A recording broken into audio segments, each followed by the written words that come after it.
Awesome. Holy shit.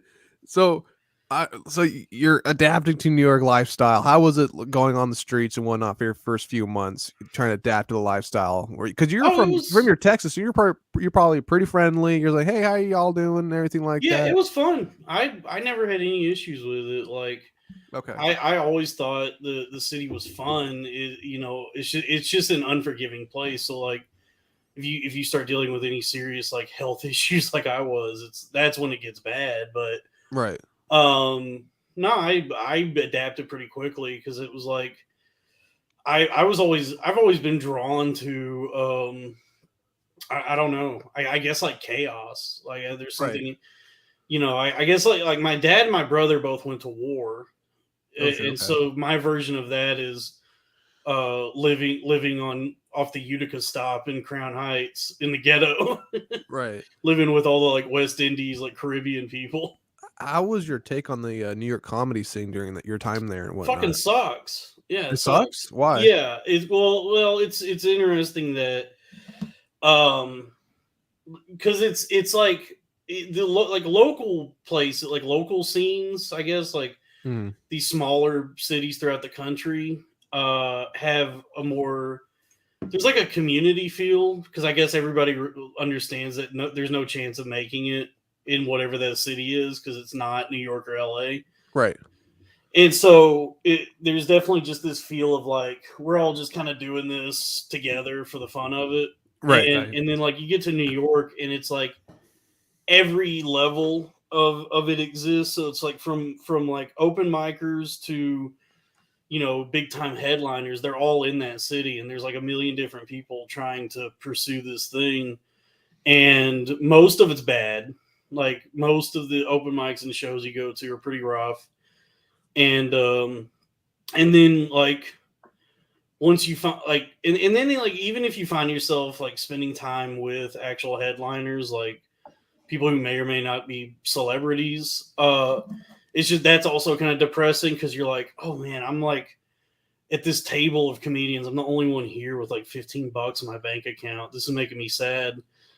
So it's very like it's yeah, the whole comedy scene in New York can be very heartbreaking for sure. And I'm sure It's there's a lot of clicks going on too, right, and Yeah, I was whatnot? gonna say competitive and clicky. I bet like Yeah, it's definitely competitive and very clicky, and yeah, I mean, but that I mean, it all makes sense because it's like whatever drives anyone to try and be an entertainer is so like this like recipe of narcissism and psychosis and sociopathy. Like Right. you kind of have to be pretty deranged to want Like to. a sociopath to almost some extent.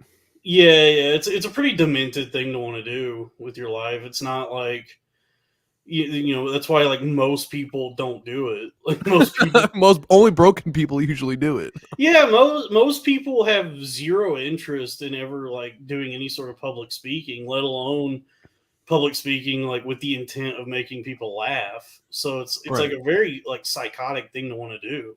Mhm. So is that open mic scene out in New York where you met your partners for your very successful podcast, Loud Boys, Yeah, Joe yeah. and Rob? Yeah, I met them out there. Yeah, they had known each other for a long time, and I was like kind of the The new guy. outlier. Like I was the new kid on the block. That was a great show when you guys were doing it. It was a fun show. Yeah, I mean I think we were doing a lot of like I think a lot of it was definitely just us like trying to copy whatever Cumtown did. I think Yeah. I like all cards on the table. I think each one of us had some idea in our head that maybe we could just trace over that blueprint. Uh, but yeah, I mean it was fun. It was like it was picking up steam. It was just yeah, it's just unfortunately I had my own like crazy shit going on, and I Right. think each of us had different like goals and values that kind of got in the way of what the what the show could have become, I guess. And this was during your time in New York, correct? You had the show going on? Yeah, Mhm. yeah, yeah. Okay. It wasn't like it was a big success, but I mean maybe it could have been. Right. You guys were Like getting in pretty tight at gas, and you guys are kind of like the new guys that were getting a little bit of Yeah, we steam were behind getting you. some attention and like making some money on Patreon, and I think like by the time it ended, I think we might have had like around 5,000 subs on YouTube, which is nothing to sneeze at, but Right. yeah, So that time of building the show, and then you were on Gas, and you were making these appearances on Legion of Skanks. You called out Dave Smith.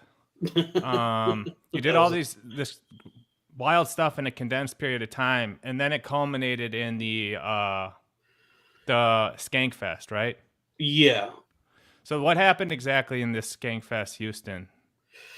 Oh, nothing. I mean, there was really not much that happened there. It was just I guess that was like the tipping point for me because like I had been doing some experimenting with different substances leading up to that.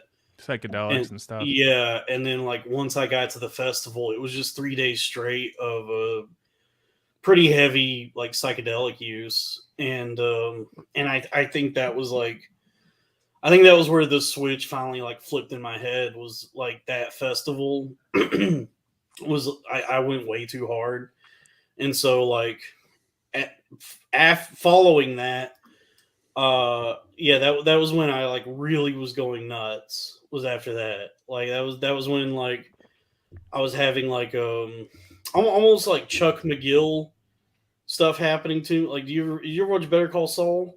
No, sir. I don't know the character. Oh, the Michael McKean's character in the show, he has this like psychosomatic thing where he thinks he's like sensitive to electricity, and so and so like I remember being in my apartment, I just kept feeling these like Holy what fucking felt Christ. like EMP like pulses in my 5G. brain. Yeah, the Yeah. 5G, yeah, exactly. So just like every like few minutes there would be this like electrical surge going through my head, and I'd be like, "What the fuck?" And Were you on SSRI at that time? yeah, that too. So that like effects, I think, causes that. Yeah, and so I was like peeking out the blinds, looking at the 5G towers for sure, and Holy me too. shit. yeah, and I thought I thought all my like technology was. I mean, it is listening to you, so there is that. Right. Like that's definitely happening. But You're I not that also- crazy. You're not that Yeah. crazy. I also thought it was like talking to me as well, and I was having these weird hallucinations as well, like auditory stuff. And then like one time I was like, I still can't make sense of a lot of this. Like I remember one time I was looking at my phone and I was like scrolling through Twitter, and Yeah. I got this notification that asked me. It said, "Are you an agent?" And I was like, "What?" It was like click yes or no, and I to this day I have no idea if that was real or not. Like I don't know what that was. But- So That's crazy. were people like it? Because I know you're in the New York scene and whatnot. You're around a lot of drugs, probably a lot of degenerates, in that comedy scene. Mhm. Were there a lot of enablers around you, kind of encouraging you to continue fucking yourself up a lot, even though you had some issues going on brain chemical wise and everything like that? I think like I think New York's such a busy place. I think everybody's caught up in their own lives. Selfish. Right. Yeah. So I don't know if anyone was like too aware of like how hairy things were getting for me. Right. And so when people would see me, they would obviously, want to offer me weed or some drugs or ask, try to sell me mushrooms or whatever. But I think I think if anyone knew how bad things were getting, I don't think anyone would have enabled it. I just think Okay. it was I just think you are surrounded by people who love drugs, so it's just like just part of it. Right, like monkey see monkey do type shit. You're like, hey, Yeah. you're doing it, I'll do it. Fuck it. Yeah, but I like as far as like any sort of enabling goes, it's just like I don't think anyone knew how bad things were until it got like really really bad. Yeah. So you actually have like a diagnosis about your condition, then, correct? It's an actual effect. Well, at first they were like, bipolar 1. Right. But then it was like, given that the amount of like drugs I was using, the doctors eventually were like, like all of this might just be drug induced. They were like, based on what you said, you had like so much stuff swimming around in your bloodstream that there's like this is difficult to diagnose because there's a good chance this is just drug induced. but they were like, but you might actually have bipolar. Like, we don't know. Like, you need to detox from all these drugs and like see how you feel after that. But that's a tricky thing, because like if you go through an extended period of psychosis, and this is what happened to me, unfortunately, is like it was like months and months of that for me, and then like once that's over, it's not like you snap back. Then what can happen is something called avolition, which is not abolition like the slaves, but avolition, which is like a sort of like a coma, but where you're awake, where You're just like, comatose, but you're like a zombie. yeah. It's like they just like all these psychologists and medical professionals will tell you it looks like it's either laziness or apathy, Okay. but it's like truly an inability to function, where it's like just getting up and brushing your teeth might as well be running a fucking marathon. Jesus. Okay. Yeah, and they were like, this can last indefinitely for some Right, people. you don't know. Yeah, because I was like just really fucked up for a long. Like I couldn't talk. Like I couldn't really form sentences. I just, like it was really bad. Yeah. So this was 21 or 22. This was like at the end of 2021, and then going through probably. I would say like the manic stuff probably started like as early as September 2021, and that's where all the fun stuff started happening. And then That was a crazy time. Yeah, and then it got really bad in December of that year, and then it probably lasted up through February 2022. So then you got sent to the hospital in New York, or did you go back home and go? I've been to a lot of hospitals. Yeah. Yeah. How are things getting? How are things been since that time of September to end of 21, beginning? Oh, 22? it's been a fucking nightmare. It's been hell on earth. But I'm like I'm better now. I just have to I have to escape homelessness now. But it's whatever. Oh shit! What's going on with your life right now, then, man? What do you mean by escape homelessness? What's going on? No, I just Jesus, no, this is depressing. no, Getting back on his feet. Getting back on my feet. Okay, you bounce back. Yeah. So are you back? Are you back in Texas, or are you still up in the Northeast? Parts unknown. Yeah. Down south, parts unknown. Cool. Good, man. Good to see you. I'm trying to my plan is like right now to exist as sort of like a phantom on the internet. Right. And then like when the time is right, get back into the real world. But for right now, I'm basically like a max headroom, Mm-hmm. Recluse, kind of staying indoors and staying. Yeah. No comedy shows, no nothing like that. You're staying out of that aspect. You're just doing podcast, working a normal job, just trying to get back on your feet. I'm guessing, right? Yeah, pretty much. Like, yeah, I haven't like been too concerned with like stand up or any of that sort of stuff. Right. Yeah, I mean, stand up's such a weird thing, because it's like, when it's good, it's good. It's definitely an art form when it's good, but then most of it's bad. And I think people now, like people's sensibilities now as they do, are leaning more toward like podcasting anyway. Live streams, that type of stuff. Yeah. I agree. Yeah, and yeah, it's just never been the same since the pandemic, has it? No, yeah. Shifted. Yeah, and it's like, it's two different things. Like writing a, actually like create, like crafting a joke for like the stage is a pretty difficult thing to do. Okay. Like to just go up on a stage in front of a bunch of strangers and start talking to make them laugh. Like that's a really difficult thing. Right. And most people are bad at it. And, and nowadays, like, I don't know who even likes it anymore. Like, right. Most people seem to like hold a lot of contempt toward stand-up comedians now. There's so many video essays on YouTube of just how much every comedian sucks. Yeah. Shab, Shab and Whitney Cummings and all these people. Yeah. Kreischer's getting it now a little bit. Of course, like Dalia, all these guys. Yeah. I kind of Yeah. I kind of want to dive into your past here at Dalton though, because I don't know too much about your past before stand up. What kind of inspired you to get into stand up in the first place, and how was your early childhood that kind of developed in towards that? Because like you said, if you're gonna do stand up, you must be sadistic to some point. So what happened in your childhood that really kind of brought you to that point to want to do stand up?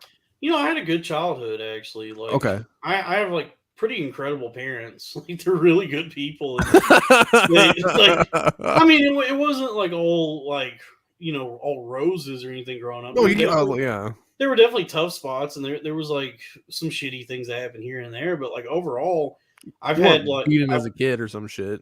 no, yeah. I mean, I probably got spanked maybe like 5 times in my life. Mhm. Like, it was nothing. And there was some amount of dysfunction, but it was like overall, especially like even after high school and like into like my parents have been like extremely supportive and good people, so like there's none of that. Like, I don't have this like dark past of having like abusive or too dysfunctional of an upbringing. Right. Your dad didn't smoke cigarettes while you're in the shower or some shit. You're pretty, No, no. I mean, like the worst thing that might have happened, like my dad just drinks a lot, but that's I mean, most that's most people, dads in that's Texas. most Like, dads back then. yeah, like growing up in Texas, especially in a small town, like every dad is drinking. Right. Every dad has like that perpetual like red face and hard gut, like that hard beer gut. That's right. They got that, hey boy, type shit Yeah. going on. Yeah. No, yeah, like we moved around a bit early on and didn't really find like any stability till I was probably like in 6th grade is where we finally like I was able to like grow up and graduate high school. Right. And I'm sure you had friends too. You weren't a loner type shit. Yeah, I mean, I was lonely. Like, I was definitely like anxious and like nervous around people, but I had friends. Yeah, I had like a Yeah. pretty good group of friends. And So what the fuck happened then, man? What made you want to be a stand-up? I think once I went to college and was like trying to figure life out on my own, Right. I started to realize like how unequipped I was to deal with Yeah. like actual adulthood. Like, Yeah. I was like just and maybe it's like undiagnosed autism. Like, I don't know. You don't Like, seem autistic to me. I recently learned that like a lot of autistic people that go undiagnosed try to like manage it by drinking a lot. Yeah. And that was definitely my life from like 17 through probably like 26, 27. Okay. Was like a lot of boozing. And so that was kind of what it was like once I was out on my own. I was just like drinking a lot, like just as much as I could, as often as I could. And so, just spending a number of years feeling like completely lost and not really knowing how to handle having to like make decisions for myself and how to Right. live. I was like trying to figure out like, well, what am I going to do? Because like, I don't know what my future looks like. I have no clue what I actually like want to do with my life. Yeah. I'm pursuing a degree for no reason. I don't know what Just to job. do it. Like, just to do it. And so I don't know. I just started going to open mics like when I was like 20. I just was like, maybe this is something I'm good at. I just had that idea. Like, let's just throw You're a probably dart a ball. fan Hopefully it of sticks. comedy too, right? yeah, I was definitely a fan of it. It was like I was watching. I think at that time I was watching like a lot of Stanhope, and I used to love watching stand-up back in the day.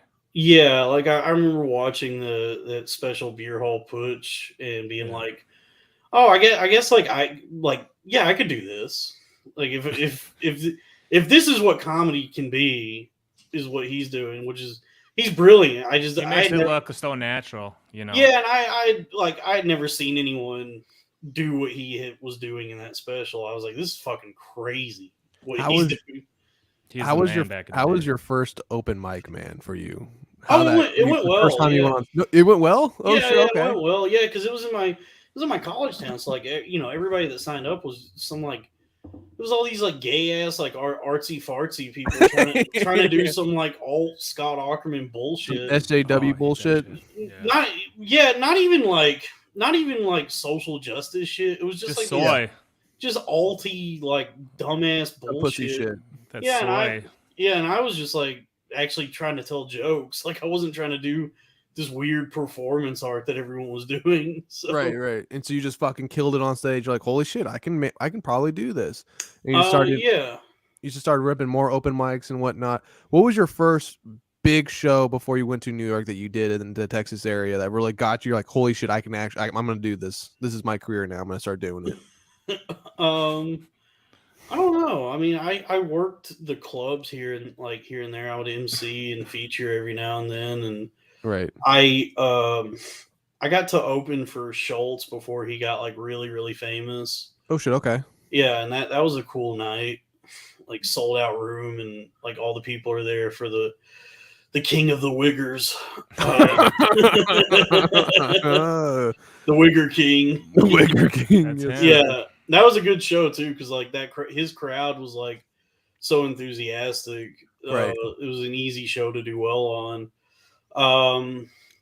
But yeah, like in that area, yeah, it was like the Hyenas comedy clubs and a theater here and there, like some like local theater production.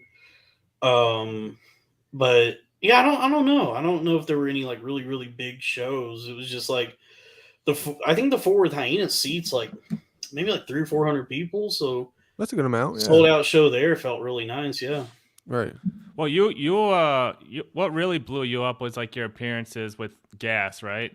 How was it like working at Gas and with Lewis, who now was embroiled in another controversy with a longtime producer? Like, what was it like working for Gas Digital or like? We didn't work for Gas. Like you just rented the space. We didn't even rent it. We had a tentative partnership with Lewis that I think he was trying to figure out a way to, I guess like coexist or have some sort of symbiotic relationship with shows that were developing a big following on Patreon.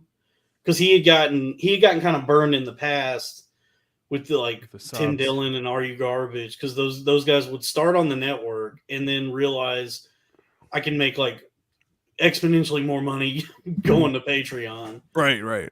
And so I think he just wanted to try and figure out if there was a way for him to get his foot into that. So he just was letting us record there, but we didn't work for the network. We weren't like on Gas Digital or anything. It was just like I don't really know what we were there. I don't know what the deal was. Using the studio a little bit.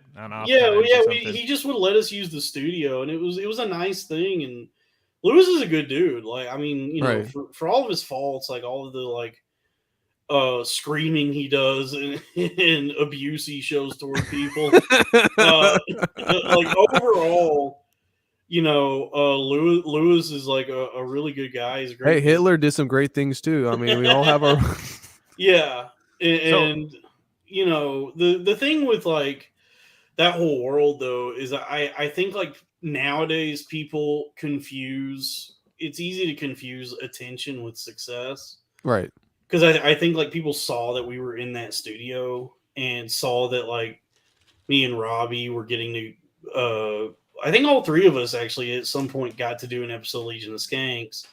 And so that can appear as though like that there's some level of success happening, but it's not really success. It's just like attention, so a lot of it is posturing. Right. Well, another show you did was MLC, right? Or Kevin Brennan's show? Yeah. What was that all about? I think Kevin just liked us. Like, I don't know. Like I think Kevin just liked having us on the show. He thought we were funny, so like me and Robbie would go on there every now and then, and just talk shit with Kevin. Have you been keeping up on his show at all? No, I don't keep up with anything now. Okay. I stopped listening to podcasts. He's been enthralled in these like podcast wars where all these like 50, 60-year-old dudes are beefing, like Stuttering John, Shuli Egar, Chad Zumock, Rated Vito. Yeah, all these guys are beefing nonstop every day on live streams. So it's fascinating. Everyone's going your way. Everyone's losing their mind right now on these live streams. I like Kevin. I just don't understand why he is the way he is. Like I don't know what happened. What happened to him? Yeah, I don't. He's know. one of 10, so I think he's, cries out for attention. But I don't understand like how he ended up that way, and his brother is like the complete opposite of that. Like what I mean, whatever you think about Neil Brennan, it's like, well, at least that guy, if you think he's a phony or whatever, fine. But at least he knows how to play the game and not like fucking piss everyone off and tank his career. Yeah, like Kevin is like, I definitely would say like Kevin is much funnier than his brother. It's just like he's so unhinged. Like, nobody wants to work with him. No, I know. Yeah, we both were. That's how we met. We were both fans of MLC, so that's why I brought it up. But, yeah. No, I love Kevin, and I've seen him do stand up a few times, and I've seen Neil's specials, and it's like, yeah, Kevin's definitely funnier than Neil. Yeah, I'll say that. My favorite Brennan, Kevin. Yeah. When it comes to Brennans, I go Kevin all day. So I saw something in the chat. You had some beef with Tony Hinchcliffe. Is that actually true or no? No. Okay. It was like, I think my thoughts on Tony at the time that I went on Skanks was like similar to like probably everyone on the internet, was that he's an annoying little twink, a little pixie guy. Yeah. So I just like and at the time that I went on the show, he was going through all that shit with like the Chinese stuff. Oh, that wasn't that with bad. Peng Dang. Yeah, with ping pong, and ping pong. Yeah, with ping pong, and holy shit. So I just like, I knew that like that controversy was happening, so I just took that as an opportunity to talk shit about Tony and express like the same feelings that every YouTube comment section has toward him. Right. That was great. And so go ahead. I was like, just from then on was like trying to do this like wrestling thing where it's like we're gonna storm the gates of Kill Tony, like fuck Tony Hinchcliffe, all that, and but there was never any real beef between me and Tony. Like when I actually met him, he was really nice to me. The real beef is between him and Robbie. Robbie doesn't like him. So they're beefing, Robbie, and Joe seems like he's cool with everyone, right? Except for me. Except for you, yeah. Yeah. But... that was epic, those beefs you were having with him. Because, that was the thing. Like, everyone, Red Bar, of course, would call out Hinchcliffe nonstop. But then, like, all the other comics, there's, like, this code. Like, if they know each other, they can't, like, make fun of each other. And you were just, like, out and out, like, in front of all the skanks, like, just ripping on Tony all the time. And he takes it so personal, like, you can tell. Well, yeah, because I'm nobody. So it's like, it does, like, it sort of is, I think it's like when you have nothing going on, you're kind of in a good spot where you can actually talk shit and be that kind of guy. Right. 100%. We all saw it happen with Shane. Like back in the day, Shane used to talk shit about everybody, and now he kind of has to, keep cool that on the hush. Yeah, cool off on that, because it's like, now there's millions of dollars at stake. Right. And now all these guys. Like before, you could make fun of us. It's like Howard Stern kind of went through that transition. Like he would make fun of celebrities, and then once he started knowing all the celebrities, then he wouldn't make fun of them. Yeah. It's just kind of natural progression. I'm the exact same way. Like I would sell out in a second.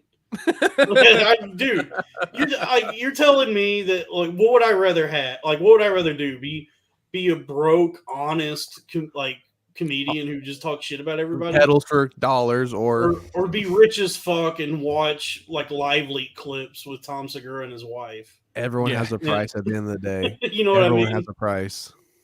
Go on a podcast and watch shit on the internet I saw 3 years ago already, and be like, wow, dude, Where'd you find this?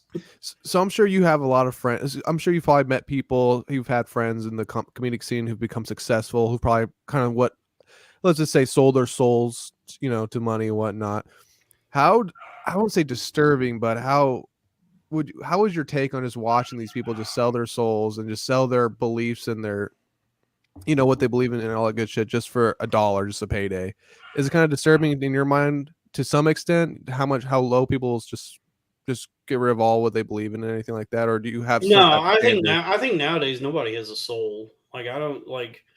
I think it's every whatever you got to do to survive now. I don't hold any ill will toward anyone that does whatever Help they out. got, like whatever they got to do to secure the bag, because it's there's no real jobs left. So if there's an opportunity for you to make a ton of money, kind of like doing nothing for a Right. living, then yeah, go for it. Like, Yeah. it's like like trying to be an entertainer already is kind of It's a lost cause. it's just a stupid, like not a very virtuous way to live your life already, and Right. it requires like some sort of like demented thing inside of you to even want to do that. And like a big part of it is kind of like viewing, like understanding how much of this is like how much of it is transactional, like how every like almost like utilizing like sales tactics or something, like understanding that every relationship, no matter how close you are with other people, is like an opportunity to move It's up the expendable as ladder. fuck. Well, yeah, like just it's just a really weird thing where it's like you kind of have to walk that tightrope of like, am I an artist or am I a fucking con man? And it's a little column A, a little column B. So it's like Right. I don't fault anybody for wanting to sell out. Yeah, 'Cause falling it's for like the temptations. who doesn't want to make like a bunch of fucking money? Right. So, what's your take on like the podcast? Because I'm sure you're getting back into podcasting. You're hopping on shows and whatnot. You're doing your That's thing. the podcasting better fucking work out for me. I'll tell you that. You said this shit better work out. This better work. I got nothing else now. Oh shit!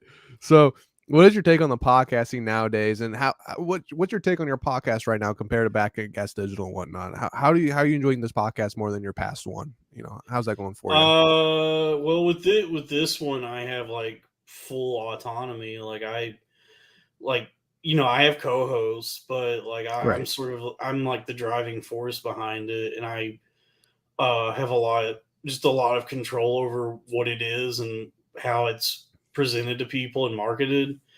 Um, and it's a very like bare bones kind of thing. Like it's very like there's no there's no production behind it or anything. It's just, we're banking on raw personality on this one. uh, but I mean, I don't know. It is fun, and it's like I'm amazed that there's any sort of like that it's getting any kind of reception. Like I can't believe that you know Well, you're an honest man. You're an honest American, and people can read that. I'm not honest. No, I am a piece of shit. And You're an honest piece of shit. All right. yeah, for sure. You're like But Artie Lang, but a little bit on the no, lower area. I've done horrible things and ruined many lives, but podcasting will fix all that. Yeah, I mean, I don't know, it's fun, and there's a lot of freedom in it, and Right. like I've been like getting into like trying to do the solo thing, which is How is that going? It's fun, man. It's a fun little exercise in psychosis. I couldn't do it, dude. I'm too boring for that shit. There's no fucking way. It's just too much on yourself. Yeah, well, I guess that is like one of the benefits of spending a lot of time in psych wards is you do get used to just talking to yourself. Yeah. You start to like really develop that skill set of just like having full conversations Right. with yourself. So I just like I'll fire up the camera and just start like off the dome, just start talking and just see what happens. And I think a lot of that might have been just through osmosis. Like, I grew up with a lot of AM radio playing in the house Right. and in the car. So, like, many hours spent listening to like Rush, Limbaugh, and Michael Savage, Dr. Laura, Art Bell, who was my favorite, Okay. Bill O'Reilly, like a lot of conservative talk radio. Nice. All right. So you're a little bit grounded then. All right. Yeah, well, yeah, and I just like I remember listening to so much of that as a kid, and just listening to these different guys talk by themselves for hours every day. That is an art form. I'm not gonna lie. Right? Yeah, it's kind of like I guess like there's people who still do it, but There's tons. Yeah. it's kind of like a lost art at this point. Like that sort of broadcasting, there's not a lot of that left. Like now it's like, you need like whatever Schultz has, where it's like Schultz and then like 3 or 4 other guys to like slap the chairs and cackle like hyenas at everything he says. What's your take on? Actually, I'm gonna throw some random curveball at you. What's your take on Steven Crowder and all that shit? Because you guys mentioned Brian Callahan and all that shit. What you guys? So I've talked about these kinds of guys a lot, and I'm endlessly fascinated by them because I don't find them to be genuine. No. Like they're full of shit. But I think like, have you ever worked on a sales floor? No, sir. Okay, so and this is something you'll also learn if you spend any time with Louis J. Gomez. But if you work on any sales floor, there's bound to be a number of guys that are going to have that book with them, the 48 Laws of Power. Yeah. And so, like, you start to learn, like, through these sales tactics and that book and being around guys like that, these sort of, like, manipulation tactics and these methods of communication to, not necessarily, I don't know, not necessarily con people, but definitely convince them to open their wallets and hand you money for something. And so, like, when you watch guys like Steven Crowder and Ben Shapiro and Jordan B. Peterson, any of these guys, yeah, they are like, from what I've observed, they're utilizing those same sorts of like manipulation tactics, but to actually be con men, because I don't know if they even believe in what they're saying most of the time. I don't know if they believe in anything. right. Like, that's the thing is like when I watch Steven Crowder or Ben Shapiro, any of these guys, like I have no clue if they hold any real convictions other than like what's in their bank account, and so I study it like game tape, where I'm like, no shit. Okay, so you're like fucking zeroed in on that bitch. I watch them and I'm looking at it and like, what's the grift? What are they doing to get people to pay attention to them? And how is this making money? Like, I'm watching them and I'm like, I don't know. I don't know how anyone can watch those guys and not see through that. Like, I don't know how anyone takes them seriously and actually believes in what they have to say. I just watch it from a place of somebody who's just like fascinated by those sorts of like manipulation tactics and that sort of like con job that they're doing. Like I saw something with Ben Shapiro the other day where he's like sitting in his nice little studio, his Daily Wire studio, and he's like, people are advocating for a 32-hour work week. And I'm sorry, you're telling me that's 8 hours a day, 4 days a week? He's like, I was to understand that a work week is 40 hours a week, 8 hours a day, 5 days a week, 40 hours. And I'm like watching him, and he's saying this with like the utmost confidence and like indignation. And I'm like, do you even work 10 hours a week? It's like, not healthy. Yeah, like, that's just not healthy at all. Yeah, I'm watching him and I'm like, do you even fucking do it? Like, I don't understand how, like, you can have the career you have, audacity, and condemn other people right, for wanting an easier life when you have the easiest life imaginable. right. But like, I'm watching it and I do like my takeaway from all like those kinds of guys is like they just understand like the talking points and what they need to say to appeal to their base. To their That audience. gets Yeah. those people to keep watching them and draw in more people like that, and Right. then piss off everyone else.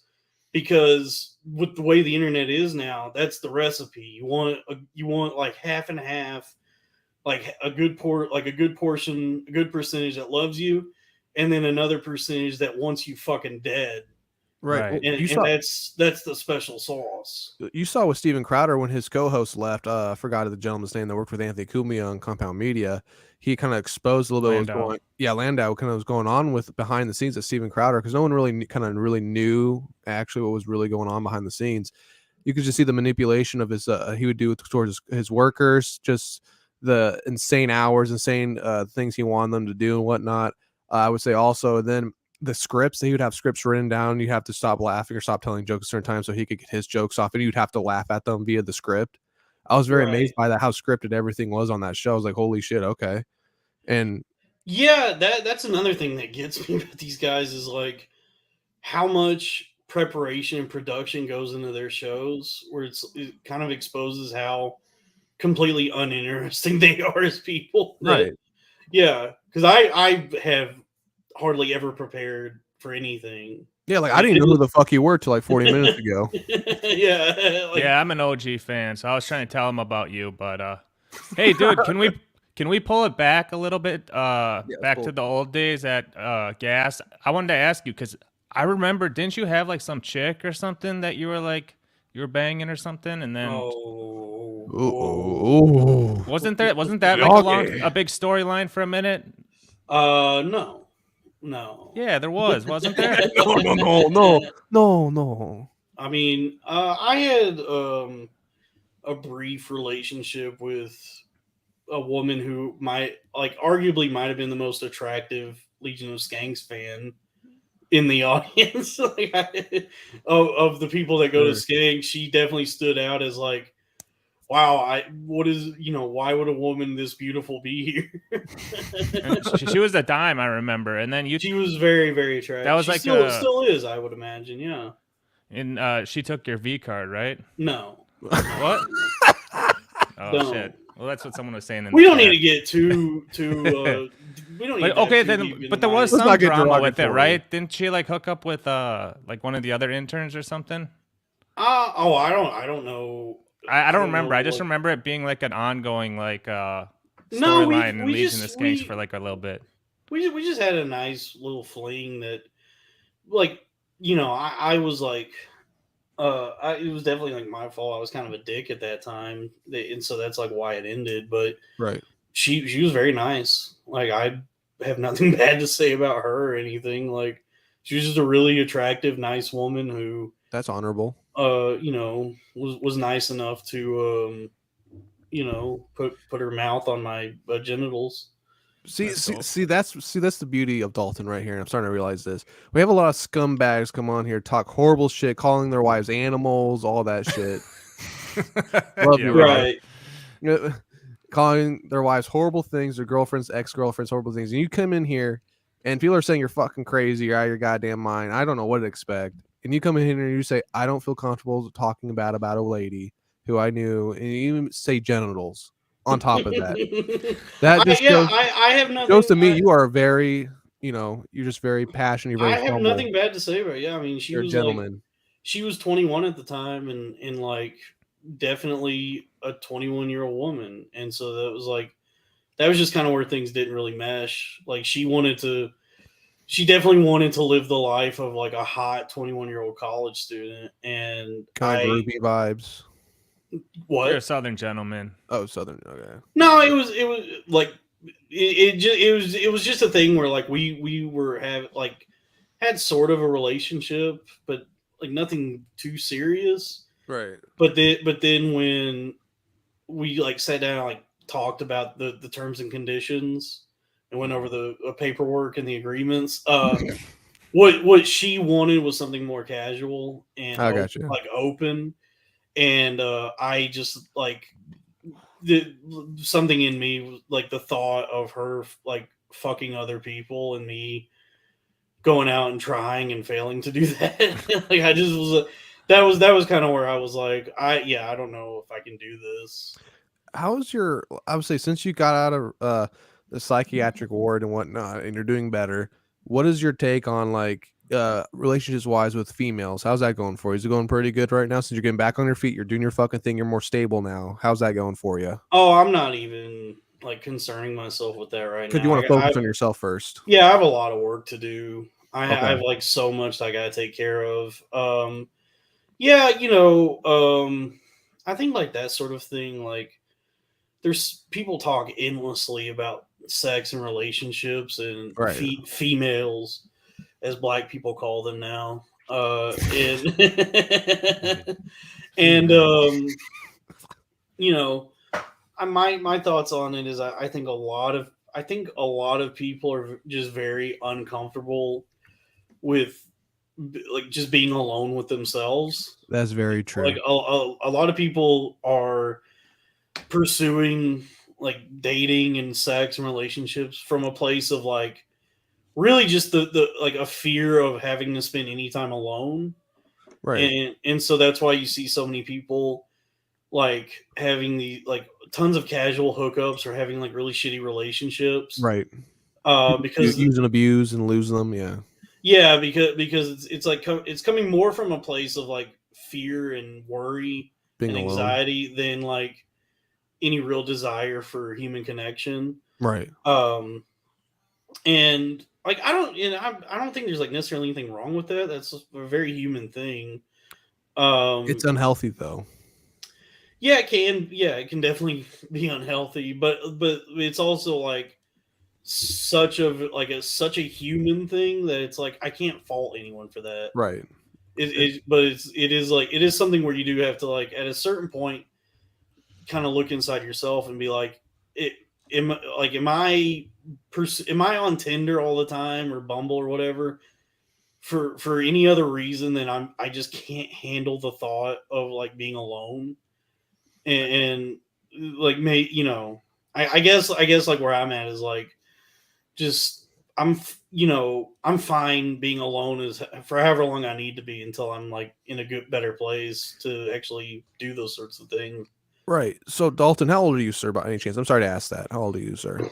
I don't share that information anymore. You seem like a good 30 year, you seem like a good 30 in my opinion. I'm timeless, baby. That's right, baby. I love it. He's okay. So you're timeless. So you can answer this. So can Dr. Chow.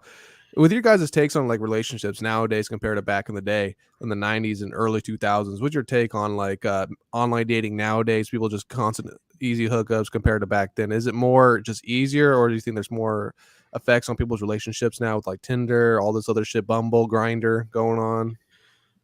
I think like I said, I think everybody's just really confused and lonely, and yeah, like doesn't like no. I think a lot of people just don't know what they want or like how to navigate life anymore. So they making a personal connection off the bat. Yeah, so they're like looking for something in these like casual hookups and flings and stuff like that, and like I don't think there's like anything necessarily wrong with like no, you gotta get your pussy, you gotta get you gotta get your dick wet, but after a while it's like, all right, now what? I definitely think there's like something happening with people where I think like people are tricking themselves into having values that they don't actually have. Like I think a lot of people are think that what they should be doing or like what they should want are these like casual things like hooking up and putting up numbers and all that kind of stuff. And I think like more than anything, I think people do want like some real connection and would like to have like just a loving, stable, nice relationship. But I don't know. I think like a lot of people have convinced themselves that the way to go is just put up numbers. Right. Yeah, I mean, the numbers thing, we had Stuttering John on last week, and he's claiming he's got 250 to 300 bodies, and but disgusting. We tried to press him on a little bit. But as far as the apps go, I found my wife before, like back when I found my wife, I wasn't using the apps, but I had sorry, Ski Mask was messaging me. They had like I think it was called like OK Cupid. So it was like before like this stuff got on, Like but I've eHarmony noticed type shit. Yeah, exactly. So I noticed one thing that people get obsessed with it. And I see people on airplanes, like they'll be like swiping through it and then they're like texting like 5 or 10 different chicks at one time. He's like, oh yeah. I was like watching this guy at takeoff, like just doing it for hours, you know? So I think now the app and the gamification of it and all that is probably just a big energy and focus for a lot of people. And I don't know if that's good or bad, but it's just kind of where the world's going. It's community too. So yeah, I mean, you know, the people I've of all the people I've met and know in my life, like the people who seem to be genuinely the happiest are the ones who like got married and had started families Young too. Yeah, like I got 2 friends from high school who met each other in high school and have been together for probably like almost like 20 years at this. Jesus. No, it wouldn't be that long, but yeah, probably like going on like maybe 14, 15 years now. Yeah. Since they met in high school, and they're married and have like 3 kids now, and they seem like genuinely like really, really happy. And that's like of all the people I've ever met, it's always like the people who did actually get like do the old school American dream thing where they got married, start a family, have a house, drive a Kia. Right. What's your take on people vilifying in the mainstream media, vilifying the family and whatnot? Because you see that a lot nowadays. People vilifying, people vilifying and shitting on people who get married young and have children. They're like, oh, they should wait till you're in your 30s and doing it. What's your take on that and just a vilification of American families and whatnot, you know, at an early age? I have no idea where that comes from. I don't know why people are so against it, anti-family, and you know, I guess like there's probably some argument that they make how it's like the nuclear family is rooted in white supremacy or something like that. Yeah, I don't know. I like you know, everybody's preferences are different. Right. But the people, I'll say this, like the people, the nuclear families, the people I know who are like family people, seem much more happy and content than the people in their like mid-30s who are trying to be like polyamorous. You know, like that's wild. Yeah, I don't know anyone who's ever attempted an open relationship or some sort of poly thing. Yep. Go ahead, sir. Yep. Yeah, I don't know anyone where that's worked out. There's that dude from Rogan who used to always push it, that Chris Ryan guy. If you're an OG Rogan listener, Sex at and Dawn. and his chick left him. And then he was mentoring the other dude, the Aubrey guy, and his chick left him. And they're all like, "Oh, we're bestowing the virtues of having all these different partners." Both times they got their heart broken. Chick left for a guy that she wanted to settle down for. Right. It's like once you introduce the idea of somebody else in your relationship, you can't come back from it. Once you open up that door, there's no closing it. It can never be closed again. And it just continues until you have a separation. It's almost inevitable. There's something to be said about like just from a purely like hygienic place. Like there are like physical consequences to like having a lot of sexual partners all at once. Like you got to go get tested, and like you can end up like riddled with all kinds of different diseases, which is maybe that's like God's wrath for, you know, being so hedonistic. I don't know. I mean, look what he did. Sodomy and Gomorrah, whatever. You know, he burned them to the ground. Gomorrah from Guardians of the Galaxy. I like Tate's philosophy with it all. You know, like what's Tate's philosophy on it? You just want to find chicks that have low body counts, and those are the ones that, because like the body count adding up, especially for women, is super detrimental to them long term. He does a whole thing about it. I don't know if I buy that. Like the whole body count thing is like that. I think a lot of that for a lot of guys it definitely comes from a place of insecurity, because it's like as a guy, you have to bring so much more to the table in order to get laid than like if you're a woman, you can be homeless and get dick. Well, that's the thing. Like women, as their body count goes up, they lose value. Is the theory? Men, it's like it doesn't really matter. Technically, men like his things like 34% of men have procreated throughout the history of time, and like 66% are incel, or they just don't pass on their genes. So it's like it's always been like one man to many women, because like 95 to and higher percent of women have procreated throughout history. So it's always like there's always a subsect of men who just, and this is why I'm kind of like a man to a woman trans. I can understand it if the man's like so beta, he's not getting any attention, any of that type of stuff. I can see why like Might as well lop your dick off. that's a thing, But my point is like, I just think like women, his thing is if the body count goes up, then the promiscuity goes up. They're less likely to stay with you and be a good partner. And men value innocence, because they can mold the woman, to be a good partner, spouse. You want someone you can dominate and manipulate. Well, you got to think about back in the day. I mean, if you're partners, you got to think about back in the day. Before the modern day Christianity of marriage, I think the normality was to give off your 13, 14-year-old daughter to 30-year-old men or older or whatnot. So and then you get into that bullshit. I think they still do that in like Hasidic communities and places like that. Like if you go to like Bed-Stuy, Brooklyn, there's probably a lot of 13-year-olds marrying like 30-year-old Jewish men. Right. Yeah, I mean that all the traditions and all that stuff. Even that stuff's pretty like short, in the grand scheme of things. Not going back too far in history, so it's interesting to think about. But yeah, I mean, I don't know. You ever pay for chicks? Have I ever hoes? Paid for sex? Yeah. Yeah, nice. How was that experience for you? I hated it. It sucked. Really? Yeah, I've done it twice. I actually paid a prostitute to have sex, and then I paid an older Korean woman to jerk me off. Nice. Right. And the Korean lady, the massage was better than the hand job. Like the actual massage I got, I enjoyed more than the weird hand job she gave me wearing like a Subway glove.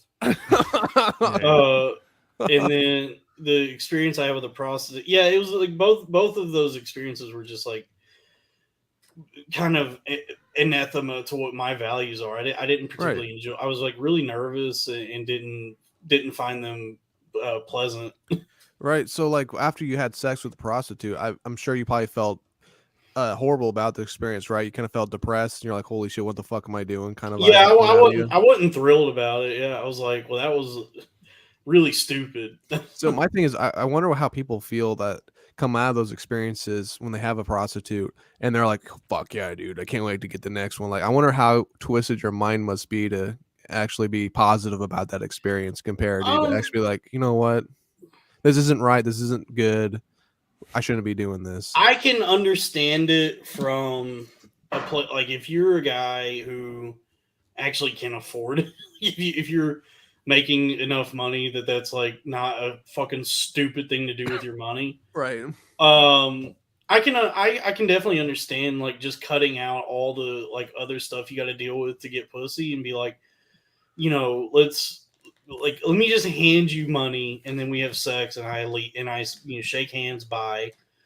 Right. See you later. Like I can definitely understand the appeal, but it's it's just everybody has different values. So it's like my experience with it was just like in the moment I was like, I'm not really enjoying this. There's no way I'm gonna come in this situation. Like I'm not like she's definitely not attracted to me. I'm not attracted to her. Right. There's no intimate feeling from it. Yeah, this is purely transactional, and I don't enjoy that. Like I don't like nothing about this is like enjoyable for me. What was crazy to me is the facade and the phase of OnlyFans. I never really kind of understood that because I know a lot of guys who pay for that shit, pay for OnlyFans, spend tons of money on that garbage. I'm like, porn is free. I don't know. I guess like you get the personal connection with them, possibly where they send you personal things, but I mean, just go out in the world and go get your dick wet. What are you doing? I think with OnlyFans, it's the appeal might be that it's just like there's something about it that's It's more like taboo. verite, where it's like a real woman trying to pay her bills.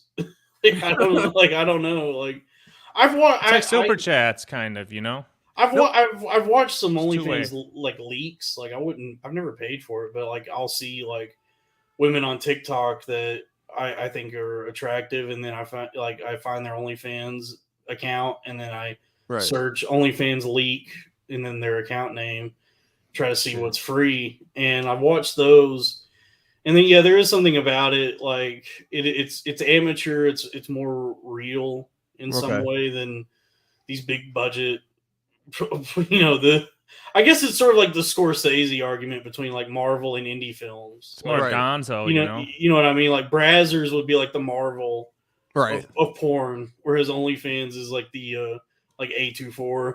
You know what I mean? Independent studios, Yeah. gonzo film. Yeah. Yeah, no. So you seem. Oh, go ahead. Sorry, No. You go, Mir. So you seem like a very base gentleman. You know, you grew up from a great family background. You know, for the most part, because we all do. All our families have these little issues going on here and there. But you're not beaten, you're not getting fucking raped as a kid and shit like that by your uncle. So you're fucking actually in a good family. You know, dynamic. You know, and you grow up. You have a good childhood for the most part. You seem very base to me to some extent. So living in New York City. Were there like, have you ever had any with your stand up? Have you ever, because you seem like a very abrasive, honest man. Sure. Have you ever had any people kind of freak out on you with your takes on the world? You know, your Texan take, or I've had people get upset, yeah, and leave the show? Either leave or confront me afterward. Like I've definitely come across like here and there just people who did not particularly enjoy what I had to say. But You keep it real. yeah, but also like I welcome criticism. Like I don't Right. think I don't think I'm like infallible or am above any sort of like any sort of critique in that way. Right. You're open for conversation. Like, let's have a conversation. We want to discuss things. Yeah, like I'm not one of these like this is the last bastion of free speech kind of guys. Like, You know, like Sam Tripoli. yeah, like cancel culture is run amok. Like I can definitely understand where certain people are coming from when they take umbrage with like when someone says something, you know, Right. because like there's a lot of like there's a lot of factors like intent, context, what are you actually trying to accomplish with certain jokes, and Right. it's like I noticed that when I went in to do that the couple times I guested on the Compound Media show in Hot Water. Oh, with Gino? With Gino and Aaron. Holy shit, I bet that was a firecracker. Yeah, I could tell, maybe Aaron not so much, but Gino definitely is coming from a place of just trying to be shocking. Really? So you think he's somewhat not actually, he's kind of like a Jordan Peterson type of guy. He's actually doesn't know what the fuck he's saying. Gino's a wild guy. Like I love Gino. Like, I think Gino's funny, right. But I think a lot of like where he's coming from is like trying to be incendiary. It's disingenuous to some extent. I don't know if it's I think when you're like making T-shirts that say anti-woke, you know what I mean? It's like, come on, dude, who gives a fuck? Yeah, it's like, to me, I'm like, oh, so you like. Just admit like you enjoy like upsetting people. Like you want to be a shock jock, which is like fine. Like there's a lane for that, but like to act like it's crazy for people to get upset about the things you're saying but you're saying them with the intent of upsetting people is like weird to me. Are you watching any of his stuff now? No. Okay, so he's still going. We had him on, and he's getting into the live stream game too. He's getting in. He's doing the shocking stuff, but he's still like he bought all the COVID stuff. He's still talking about it. It's like I think he actually believes everything. Crazy. And he went through a phase now where his new thing is like being gratitude is attitude type, self-improvement type stuff. So he's always doing this type of stuff now. So wait, mixed in with all the other stuff, the COVID and the government. Okay, so he's still anti he doesn't trust the vaccine. He still talks about yeah. Okay, yeah. I'm glad he's still harping on that. Yeah. So I think that's real because like that's not really a market. I mean, it's kind of come and gone, and he's still ranting about it. So I think it's like real for him. But no, I mean, yeah, I think there is some of that because sometimes he'll mess with some of these other streamers and talk shit, and you can tell he's always trying to poke the bear a little bit, like be shocking and do little shit that'll, I mean, I'm double vaxxed. Style. I'm double vaxxed and I feel great. So it's like, all right. Yeah, I mean, I think like I can definitely understand where people are coming from if like certain people are like upset with some jokes or whatever. Like it was like I've never been of the mind that like how could you possibly be offended by a joke? It was like no, I can see it from their perspective. Now whether I want to like capitulate to that or like change what I'm doing in any way is up to me. But I can at least like understand where people are coming from when they like take offense to certain things, and some of it might be silly. Like sometimes it might just be overblown, and then other times it might be like valid criticism. It's it's case by case, I guess. Yeah, I got a question for you. Who have you been watching on YouTube lately? Donkey. Donkey? Do you know video game Donkey? No. Oh, he's the best. I know Donkey Kong. No, yeah. Oh, well, he does Donkey Kong December every year. I think. Oh shit, okay. Oh, he's a video game streamer? He's not. I think he does streams, but his thing is like more. He does these like videos that are more like produced. So he'll do like reviews or like breakdowns or like just all he's all over the map, and he's like one of the like better video game YouTubers, and his shit's like it's definitely niche. It's definitely like catering to the video game audience, but I think he's like really funny, and it's like I'm fascinated by guys like him because every comedian, like everybody in comedy and whatever, has been trying to figure out YouTube for the last decade. And I don't know if there's a single comedian that has come close to what video game guys are doing. Dude, it's not, like Dr. Disrespect, Shroud, and all those guys. Yeah, it's insane, dude. Like 40,000 live viewers at a time. Yeah, like Donkey doesn't even like he doesn't really show his face ever. Yeah, like all of his stuff is like his voice lined up with like whatever he's showing on screen, like the video game footage. And so he's not even like doing what Dr. Disrespect or Markiplier does. Right. And he has like 8 million YouTube subscribers, which is insane. Blows every fucking comedian out of the water. So that's like when it comes to YouTube, I'm looking at guys like that because I don't know if the only comedians who have like figured out YouTube in that way are guys like maybe like Russell Brand, who pivoted to like political talk, big pharma conspiracies. I mean, but then you get canceled, man. Sure, these video game guys are not even close to getting canceled. You can't cancel them. No, yeah, I mean, I think they got PewDiePie for a while because he said the N-word. Oh, dude, he's fine now. He's fine. See, like it's fine. Like Dr. Disrespect did the pronoun thing and everything like that. He's like, I'm not for that. He's like, we don't do that shit here. And they try to get one of the big guys on Call of Duty because he said something about cancellation, whatnot.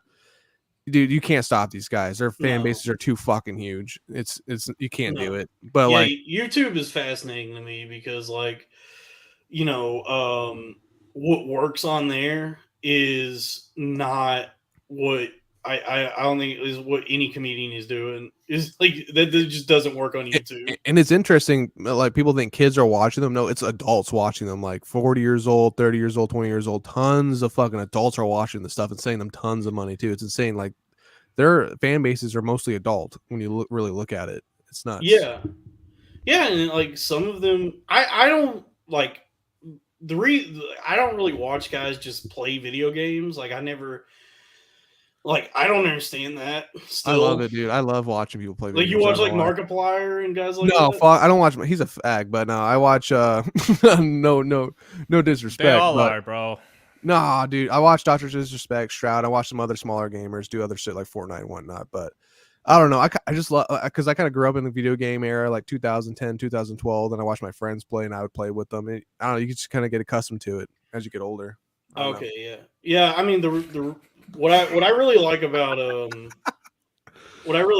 like what Donkey does is he has like probably hundreds of hours of footage of whatever game he's into at the moment, Right. and then he'll cut it down into like anywhere, a 4 to 12 minute video, and like edit it together into this like actual like piece, like an actual funny video that's concise and succinct, and he like offers his own commentary and jokes. And so it's like it's its own creation that he's almost like, I guess, like a DJ in that regard. Like, he's taking this thing that already exists and turning it into something else. Right. Whereas like like a lot of the streamers and stuff is just them sitting there playing the game and having these like over the top reactions that I love it. This is I'm so scared right now. Well, you don't act like that when the camera's not on. No. But what's your take on the current comedic scene right now? I would say like in New York, because you've been in New York, you've probably seen a little bit of what's going on over there with like the SJW. Now that's the main faz right now going on in New York City, and what you see on Netflix with their specials and whatnot. Is that kind of disturbing? You see comedy just fall so hard and not become funny anymore to that extent, not be controversial anymore like it used to be? I don't know. Like, I don't know. Like, I think with like all entertainment's interesting because Right. I think time reveals that most things suck anyway. Okay. So, like, when it comes to comedy or music or anything, but like we're talking about comedy, I think like the entire history of it, most of it's been bad. Like, all throughout, you know what I mean? And then the stuff that like rises to the top that we can look back on and see is like the really good shit. Right. That like time only like reveals that to us, and then like everything else falls by the wayside. Mm-hmm. So I think like with comedy, it's like most of it's always sucked, and like there's very very very few people who are doing anything that I would consider like artistic in any way in that field. But that would be with anything. Like, I think somebody like Shane will stand the test of time for sure. And Legion of Skanks. He's an entertaining dude just on screen, on Yeah. his shows or when he's a guest somewhere. So like, but I that's the thing. I think stand-up's way better if you're in person. And once you kind of see how like they use these laugh tracks and these cuts and stuff, like, I don't know, something about watching the specials. I haven't watched one in years. And I can't do years. it, dude. I can't do it. Even though they're free on YouTube, I just don't watch them. Too Yeah. slow. And by the way, truly the only people that are really any good at comedy are black guys. So, right there, it's like, and Chinese dudes. Peng Dang, he was pretty good. Yeah, ping pong is good, but like, it's like there's not a single white comedian that can touch what somebody like Cat Williams is doing. You know, dude, I cannot. Dude, Cat Williams sucks. Dude. I can't. No, I won't hear it. I can't do it, dude. I can't do it. And it's not because he's black. All right, it's because he sucks. No, you need to revisit. It's Pimpin' and the Pimp Chronicles. And I tried watching that shit, dude. I was even high when I was watching it. And I couldn't laugh at it. I think like Eddie Murphy and Richard Pryor are insane. That's some of the OG shit. And Chris Rock. Fuck, dude. I can't. Chris Rock is amazing in my opinion. The best comedian of all time might be Sinbad. Yeah, he's good. And then like a close second right there with him is Cat Williams. I've seen some funny stuff. Are you about to tell me Norm Macdonald's funny too? Norm is funny. God Norm- damn it, dude! I liked you too. I liked you this whole entire show till Who now. doesn't like Norm? I don't. Dude, I've Norm is never heard garbage. I've never heard anyone say that they didn't like Norm. Are you He's the only guy on the internet. He Nah, pissed nah. off You gotta Kevin be- Brennan so bad by saying this. Yeah, Tell him TikTok. tell him the analogy. I told Kevin Brennan on his show to his fucking face, because all his pussy little fans and whatnot, I won't say this to him. Norm Macdonald is a poor man's David Spade. Guaranteed. David Spade is a fucking ton That's 10 times crazy. funnier. That's crazy. Guaranteed. That is not crazy. That's It triggers the insane- chat. Look, people are That's going an to be coming insane to statement. people are going to be coming from all over YouTube just to write in the chat. You're an idiot, Mir. You can Fucking say that, moron, but Mir." Norm Macdonald's so deadpan that to the point that it's obnoxious, and the jokes don't hit. They're fucking garbage, and it's like, hey, yeah, look at that. I can't do it. It's not fucking funny. People put these guys on pedestals because, oh yeah, that's the norm. Well, yeah, it's the norm because it's the norm. But It's a shaggy dog joke. it's like it's like if I told, it's like because you like something because everyone else liked it and it's been going on for decades. Like, oh, Norm Macdonald's good. It's like, oh yeah, Norm Macdonald's good, and everyone starts defending him and shit because it's just what people do. You understand that the joke is the telling of the joke itself. The joke is that it's taking the longest route possible to go nowhere. That's what's funny about it. That's not funny. You're probably funnier than that fucker, and he's dead. No, I'm not funnier than Norm. I would never say that. Well, dude, like we had Crip Mac on. You know that? Yeah, he's 10 dead times now. funnier than that fucking dude. To me, he's like the funniest dude ever, or one of them. You know. Crip Mac was very funny. Yeah, Yeah. He was such a troll, dude. That guy was so good at Twitter. No, Crip Mac, the black guy. You know that guy? Oh fuck, dude. This guy right I'm- here. I'm Crip thinking. Daddy. I'm thinking of Crip Daddy. Yeah, Crip No. Mac He's also is awesome. Yes. Yeah. R.I.P. Crip Daddy. R.I.P. I heard Crip Mac and I was thinking of Crip Daddy. Yeah, Crip Mac 5'5". Yeah. Yeah. Straight. boys. Give me a bit of street. He was great on the show too, like on the go. You know, like Oh, he was insane. Him and Mark Yeah. Harley were nuts together. yeah. Dude, I love that clip of Adam 22 trying to like justify letting his wife fuck that other dude, and Crip Mac is like, "Boy, I was like, you letting your wife get fucked by someone else?" Dude, we Just had him cannot on. wrap his head around this. We had him on like 3 or 4 days after that clip came out, and we asked him about it, and he went off about it on Adam 22. He's like, that's my uncle. He looks out for me, takes care of me, but that was wrong what he did. And it's Dude, crazy, bro. I love the videos of him trying to order food and like I speaking. haven't like, seen that. dude, because he speaks like whatever weird cryptic gang language he speaks. Yeah, with the So, C's. He can't say French fries, so he's like, "Let me get some of the things you get at Mickey D's." Like he'll be at like a Jack in the Box and be like, Right. the stuff you get at Mickey D's. And they're like, "What are you talking about?" Yeah, he Jesus replaces Christ. any word, any B word that starts with a B, he replaces it with a C. Can't talk about the Bloods, bro. Yeah. Can't do it. Yeah, there's a clip of him at Outback, and he's like, "Yeah, let me get a plate of crockly." He's so good. See, that shit is what is comedy, bro. Come on. Norm Macdonald, R.I.P. No can do. You can suck my dick if y'all don't like him. It's all good.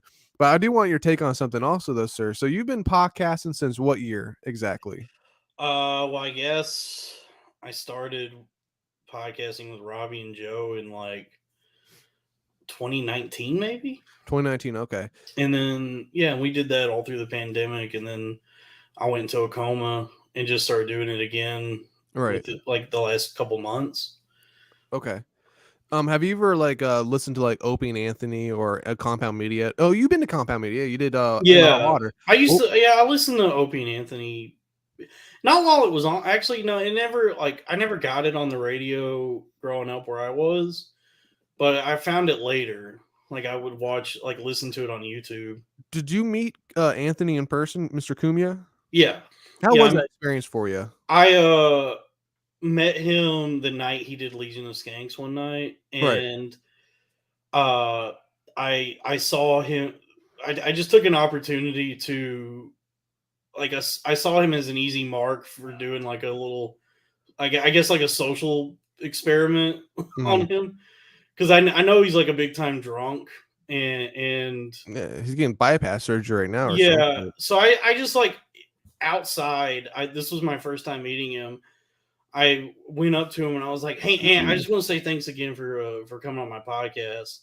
And he was like he looked confused. And I go, "You know the Loud Boys?" And he goes, "Oh yeah, the Loud Boys. Yeah. Thanks again for having me. It was really fun." And I was like, "Yeah, let's get a picture together." And we took a picture. Yeah. And he had never done the show, and that was my first time ever meeting him. And that was how I introduced myself. Was like, I was thanking him for having done the show he had never been on. and It works. Yeah, and like people have told me, like, what do you expect him to do in that situation? Like, he's drunk and meets tons of people, and I'm like, Right. Yeah, that's why I chose him to do that. Like, Right. I wouldn't do that with somebody like Soder or whomever. Like, I would pick the guy who's usually the drunkest person around, who tends to forget things. Now, to do something like that. What is your take on Red Bar? Because Red Bar got fired from Campo Media for shitting on one of their own comedians or whatnot. Oh, I love Red Bar. Yeah, I think loved his take. He said, "What was it?" He said, "I thought this was a free speech network. I can't talk about whatever I want to talk about," and they've got rid of his ass. But yeah, what's your take on him? I think Red Bar is like the universe's correction for the sort of the opulence and excess that you see with entertainers now, especially comedians. I think Red Bar is a necessary sort of like Batman to comedy's Joker. Right. Yeah, like that's how I view comedy. Comedy's the villain, and Red Bar is the hero. Like I love him. I mean he's psychotic. Like he's doing like 8-hour broadcasts where he's like breaking down a 2-minute podcast clip. Right. Like see, Joey Diaz is addicted to Xanax. And I'm like, this is crazy what you're doing, but I love him. Like it's Red Bar. Like I think guys like Red Bar and Porcelain and all these guys who do these like talking shit about comedians, like the commentary on it. Right. I think is like a necessary thing to keep that in check. Because go ahead. Sorry. Yeah, I mean, I don't think anybody should be endlessly celebrated and propped up. I think it's cool that there's people out there who are willing to eviscerate these beloved figures. Wasn't Red Bar a failed comic though, right before he started podcasting? Probably. I don't think anybody gets into the business. His own thing. I don't think anybody gets into the business of obsessively watching podcasts to hate them. Right. If you didn't try it yourself and kind of fail at it. So it's like it's a good pivot. I think he's very funny and entertaining, and he's like carved out a little niche. Yeah, a little niche for himself. And it's like the funny thing about Red Bar that I really appreciate is the fact that it bothers anybody, that any comedian would see this like drunk guy in Chicago or wherever he is, right, like talking shit about them and take it personally in any way. Because it's like, why? Like this is like a badge of honor that there's somebody out there willing to devote this much time to hating you. Right, is pretty incredible. So I want to kind of dive into your show. So can you give me the premise of your show and what do you guys do over there? Where's your premise of this show you're doing right now? It's a desperate attempt to make money. So the replayables, but not the replayables. Yeah.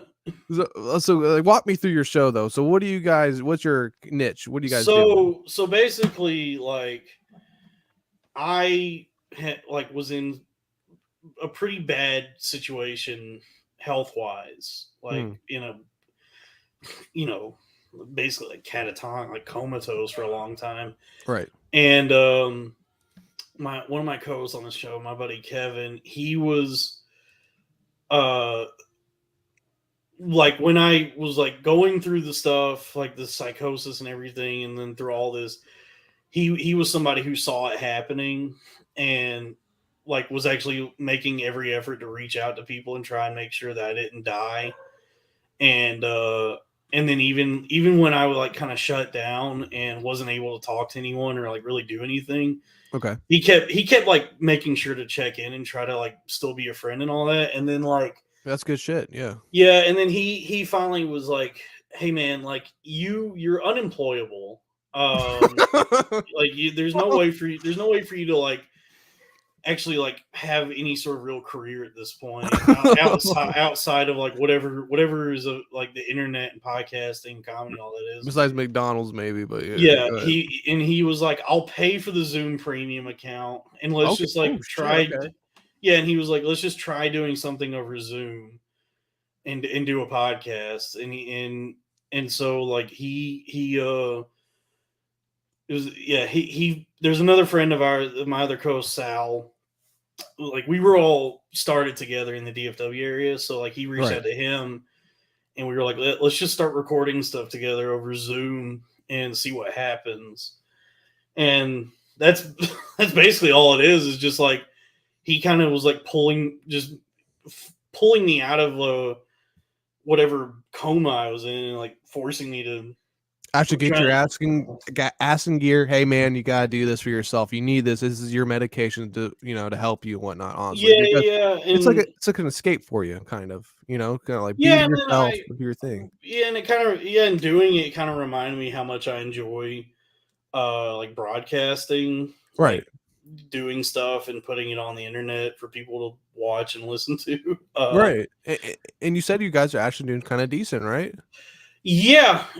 We I think all things considered, like not the NPR show. We're not doing as good as them, but I think given the fact that like I had a very public mental breakdown and then disappeared and then just popped back up on the internet, I think having we've only done like 6 episodes, and then with that I've done like 6 solo shows. And then like a smattering of other things here and there. Right. I think like the YouTube page has like around like 630 subscribers almost. Okay. And then we're making like $150 a month on Patreon. It's a start though. It's a start. I think given the fact that it's a show that's only existed for 2 months that has 0 production value. Right. It's just it's guys just being guys, just hanging out. Yeah, it's being conducted by 3 people who barely know how to work a fucking computer. Hey, you're here right now, man. You got it going. You're here right now. I just figured out like the most basic bare bones shit on iMovie to like fuck me. No, you didn't. Add like intro music to the show. Yeah, you gotta drop it. Yeah.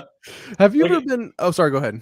No, I'm just saying. Like, I opened iMovie for the first time and like just figured out how to drag and drop stuff. And, right. And I'm like, damn, dude, I feel like Tarantino right now. Wait till you can start add text to films and whatnot, dude. bro. Once I get the subtitles going, there you go, buddy. There you go. Blowing up on TikTok. Yes, sir. I love it. Goddamn. Which is the most obnoxious thing that's happened. TikTok. Whatever content is, like whatever people are doing, those fucking subtitles. Because what that like to me psychologically, what that is like people knowing that as you're scrolling, like you may have your phone on mute or you're just like mindlessly scrolling, and you don't want to see this. You don't even want to hear this bullshit. So they're forcing it on you anyway with these big subtitles. Like, no, you're gonna see what we have to say. Exactly. No, that's great PR right there. But I kind of want to ask you a question. Have you ever been overseas before? Have you been out of the country? You've always just been in the United States. No, I've never had money.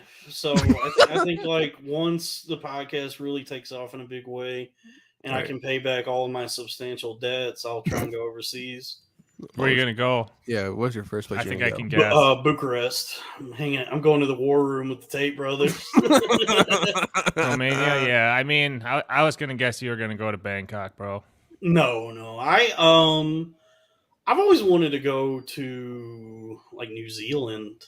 Yeah, I've been because of Lord of the Rings. So yeah, honestly, yes. I knew it. Lord of the Rings and that movie Once Were Warriors, where Tamara Morrison beats up his wife. Yo, can I ask you a question about some New York comedians? Sure. Yeah, so once you've come on to Mir Musk and gotten musky with me and Lil Mir, you're like part of the Mir Musk family. So And we've kind of have like I think a little crossover because I noticed like some of our guests have followed you, and you mentioned one of them, like Gino, who's a comic that you know and have worked with. But I want to get like a little your first take on some of these other guys we've had on. Like one guy, Ski Mask, we've had on multiple times. What's that dude like IRL? Ski Mask is cool. He, exploited me in my lowest hour. Yeah. He warned us about you, man. I think I'm not mad at him or anything. I just think like at that time, all the other podcasts and all the people, I think understood to not invite me on shows because I was like unhinged and going through something. Right. And Ski Mask was like, "Hey, come on the podcast," and like looking back on it, that I should not have gone on. Like I shouldn't have gone on, and you shouldn't have asked me to do this. You at least got paid, go check right? out. Oh, go ahead. Check out that episode over on Ski Mask. But what goes around comes around, because he's actually going through his lowest hour right now. He just was on MLC yesterday with a psychiatrist interviewing him. Okay. He was hospitalized twice in like the last month for pancreatitis, and like he's really he's trying to get back, on the straight and narrow. So he's falling apart. Prayers out to Ski Mask, but he was thinking about coming on tonight, but I think it got too late for him. So, all right. So we got Ski Mask. So you know him pretty well. What about, he's been on 3 times. What about a guy, Ray DeVito? I don't know Ray that well. You don't know him? I would see him at open mics and stuff and like shows around town, but I don't really know him that well. No. Okay. I mean, nice guy. Joe, he get you alone in the hotel room. Do what? He's a real technician, right? With jokes. I don't know. You never watched his stuff? I don't know if I ever like paid attention to what he was doing. All right. What about this guy who's with Ski Mask all the time? I'm just looking at all of our episodes. Stevie Lou. You know him? Stevie Lou's a good dude. Yeah, I like him a lot. Okay. Yeah. He led to my demise. Yeah. Oh, okay. That's a late. Okay, so all these people are in Stevie Lou-anon who are trying to figure out what Stevie does with substances and all this stuff. Here's a lead for you guys. We got Dalton here. There's a link there. Yeah. Okay. What about the guy Earl Skakel? You ever met him, or you know? I don't know her. I know of him. He's like a Kennedy. Yeah, he's a Kennedy. Yeah, he's a great Skakel, man. but yeah. Yeah, I don't know him personally. But they're like, yeah. Okay. I mean, those are like probably the New York guys that you might know that we've had on, I guess. I just wanted to run through them. Oh, do you know Chad Zumach? Yeah, I've been on his show. Oh yeah? Yeah, Chad's a good dude. Yeah, he's awesome. We've had him on a few times too. So, okay, he's in Florida now, right? Yeah. He's deep in this podcast war stuff where he's just beefing with people all day, every day. So stupid. I mean, he's making good money doing it, so. Yeah, well, whatever works. Yeah. I love grifting. Like, I think like that's what the internet was built for. Yeah, I think if your back's against the wall, or if you don't have any like real skills or anything, like figuring out a good grift or con is like the best option, Right. Like, have you dude, we're like through the looking glass on it now, because have you seen that guy on TikTok that's blowing up right now, John Romano? No. Yo, get ready for this, boys. Tell me. He's got a little over 250,000 followers on TikTok, so that's pretty imagine he's making money. Right. And he gets hired to do speaking engagements, and he works with the police to prevent school shootings, because when he was 16 years old in 2004, he did a school shooting. He tried to kill people at his high school when he was 16. And fortunately, he was a bad shot. So he like fired off a few rounds, blew someone's baseball cap off, and then got tackled by a vice principal. And so in the tussle, the gun discharged, and he shot a teacher in the leg on accident. Oh shit. So he got a 20-year prison sentence, of which he served 17 years. Right. and he got out of prison and was like volunteering at a homeless shelter. So the reason anyone knew who he was for a while was during his time volunteering, he got attacked by a black homeless dude with swords. No shit. Yeah. So did it go like viral for that, and then people like looked into him, and then it was like, oh shit. He got green roomed by a black. Have you seen Green Room? No. Okay, there's a scene in the movie where one of the protagonists is like trying to get his hand through a doorway to like grab something, right? And one of the like neo-Nazis in the scene tries to like chop his hand off and like severs like most of the hand. So he just has like, and so that's what happened to this guy. He got green roomed where like this homeless guy like nearly cut his hands off. Fuck. And so he had to have like this like reconstructive surgery. Now his hands are all fucked up. and so that, I think that was like how a lot of people knew of him for the longest time. Yeah. And then eventually on his TikTok, he started doing this like weird grift thing where he's like, so my name is John and I'm a school shooter. Hi guys. And, yeah, and he's like, and I'm here to talk about mental health and how to dude, it is like the most impressive 180 pivot I've ever. It's morally reprehensible. It's like he's capitalizing on an act of domestic terrorism that he committed.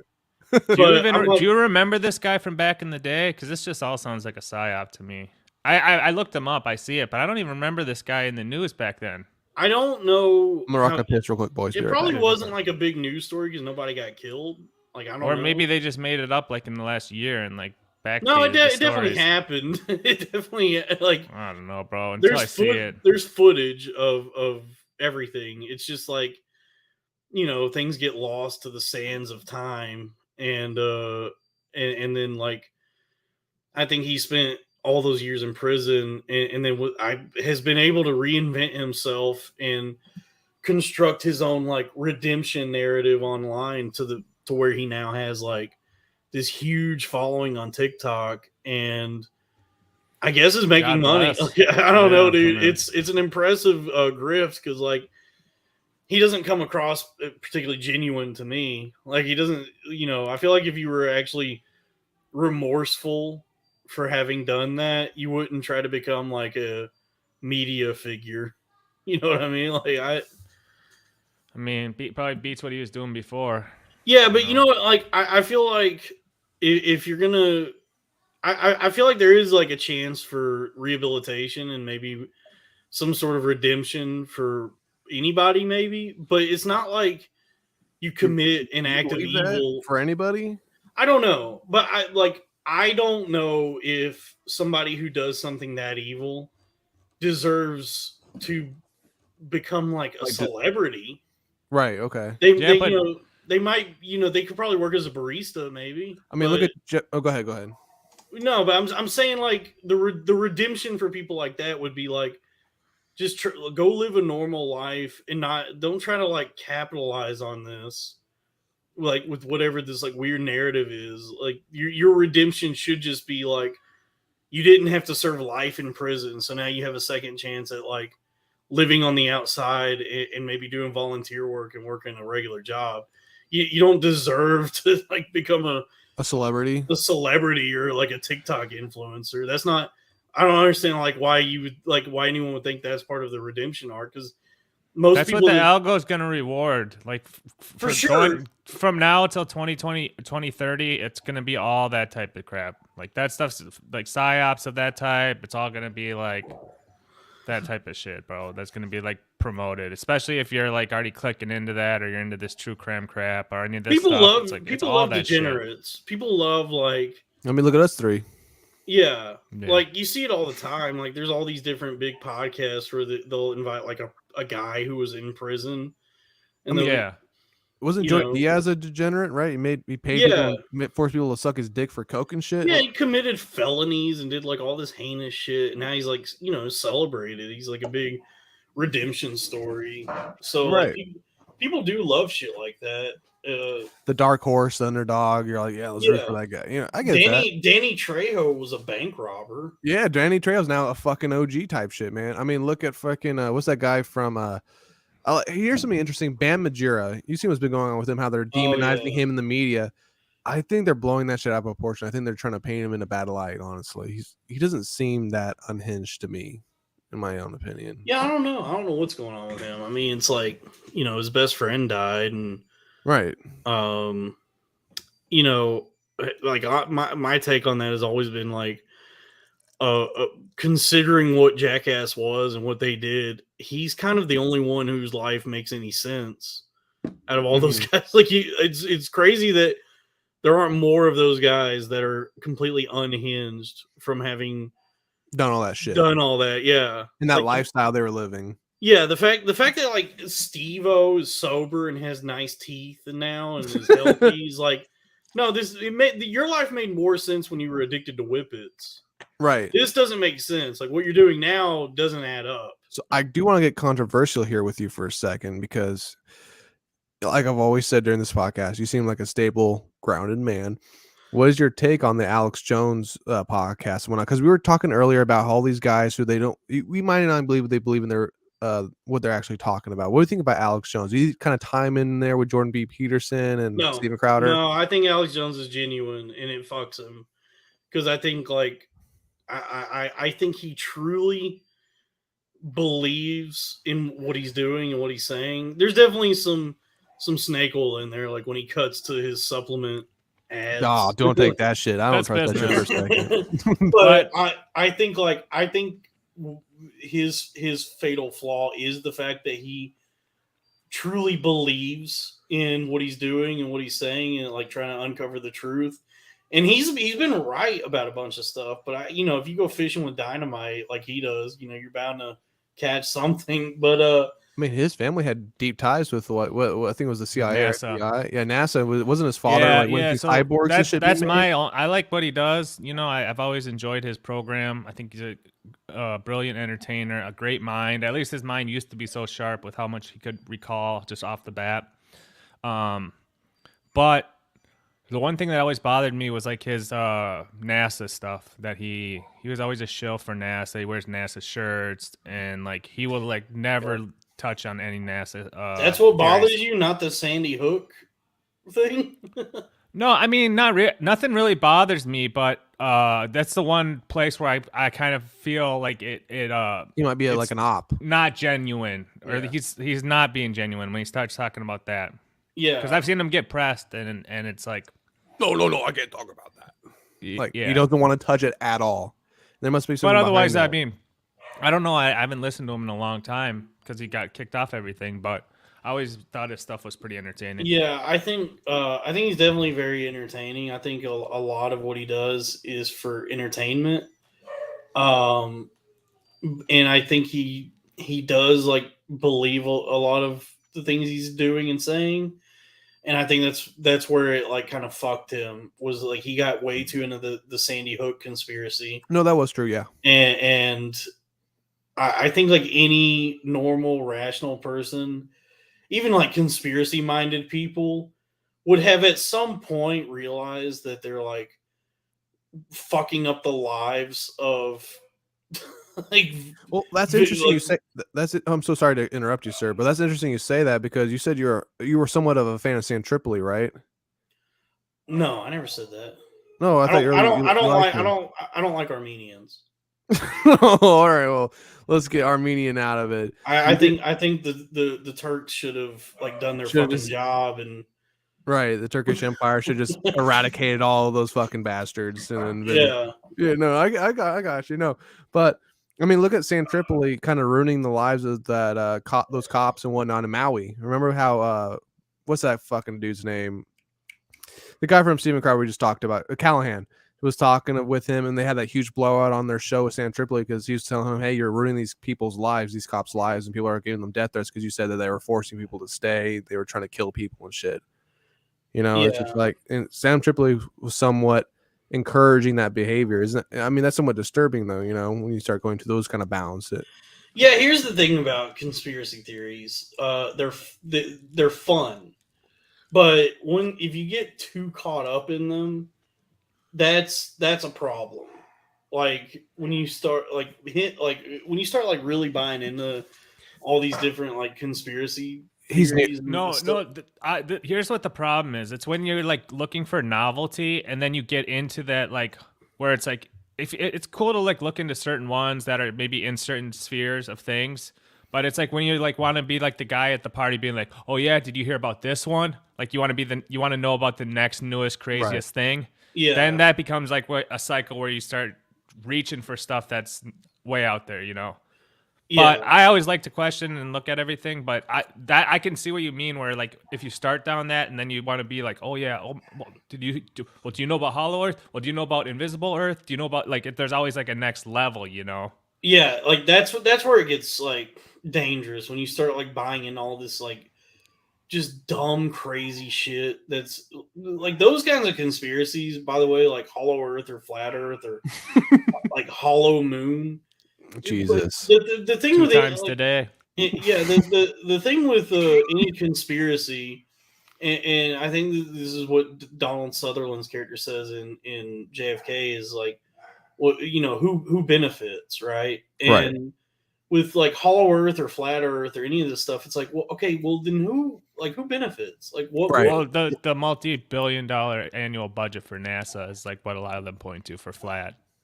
Is that so? Like that's the money trail on those conspiracies. Is It's like been trillions since like NASA was formed in the '60s. But yeah, that's one of those spots where they're like, it's just a big, you know. I mean, like Antarctica. It's like it was like Ukraine back before Ukraine, you know. Like, Right. where we'll just put money over here and then it gets doled out to like 1,000 people. Antarctica's a fun conspiracy for sure. That's a good like, one. Yeah, Antarctica's Yeah. a really fun one to go down. Yeah, And look Have at. you gone down that rabbit hole at all, Dalton? I've dabbled. Yeah, like I think it's a fun one that there's like this entire continent that like every nation has agreed to just not fuck with, and the only people there are like researchers. Yeah, Vostok Station. Yeah, like it does make you wonder, like, you know, what's going on in Antarctica, and like the truth probably is that it's just like A research facility where they research it. yeah, that, and it's also just like completely uninhabitable. So it's just not Dude, worth going to. I think we missed the golden age because there was like at the end of like 2016, during 2016, 2020, 2021, there were so many good YouTube channels that like they would analyze like the cameras at Vostok Station over like several months to like figure out the sun and moon patterns and try to calculate the size of the earth and all this different type of stuff. People would be doing it on YouTube, and there's so many crazy conspiracy type YouTube channels, but now all that stuff's been like wiped. Yeah, I mean, here's the thing about conspiracies and conspiracy theorists is like, do you know who Thomas Hardy is? Tom Hardy, the actor? Not the actor. No. I'm about to get pretty gay on you here. Nah, go ahead, buddy. I'm an English major, so Tom Hardy, the original Thomas Hardy, was a poet, and that's gay.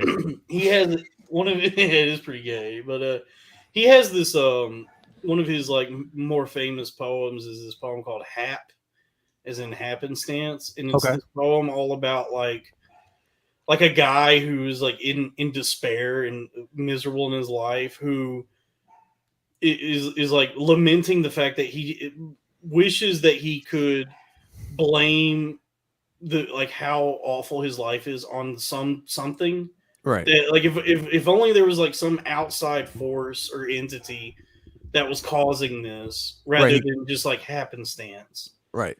And I think that I bring that up because I think that's where a lot of like conspiracy stuff comes from, is like it's a more comforting thought and more interesting, and it gives your life more purpose to believe that there's like these malevolent forces at work that are like manipulating everyone's lives and fucking them up, rather than just like just nature and happenstance and just like the cold indifference of the universe. Right.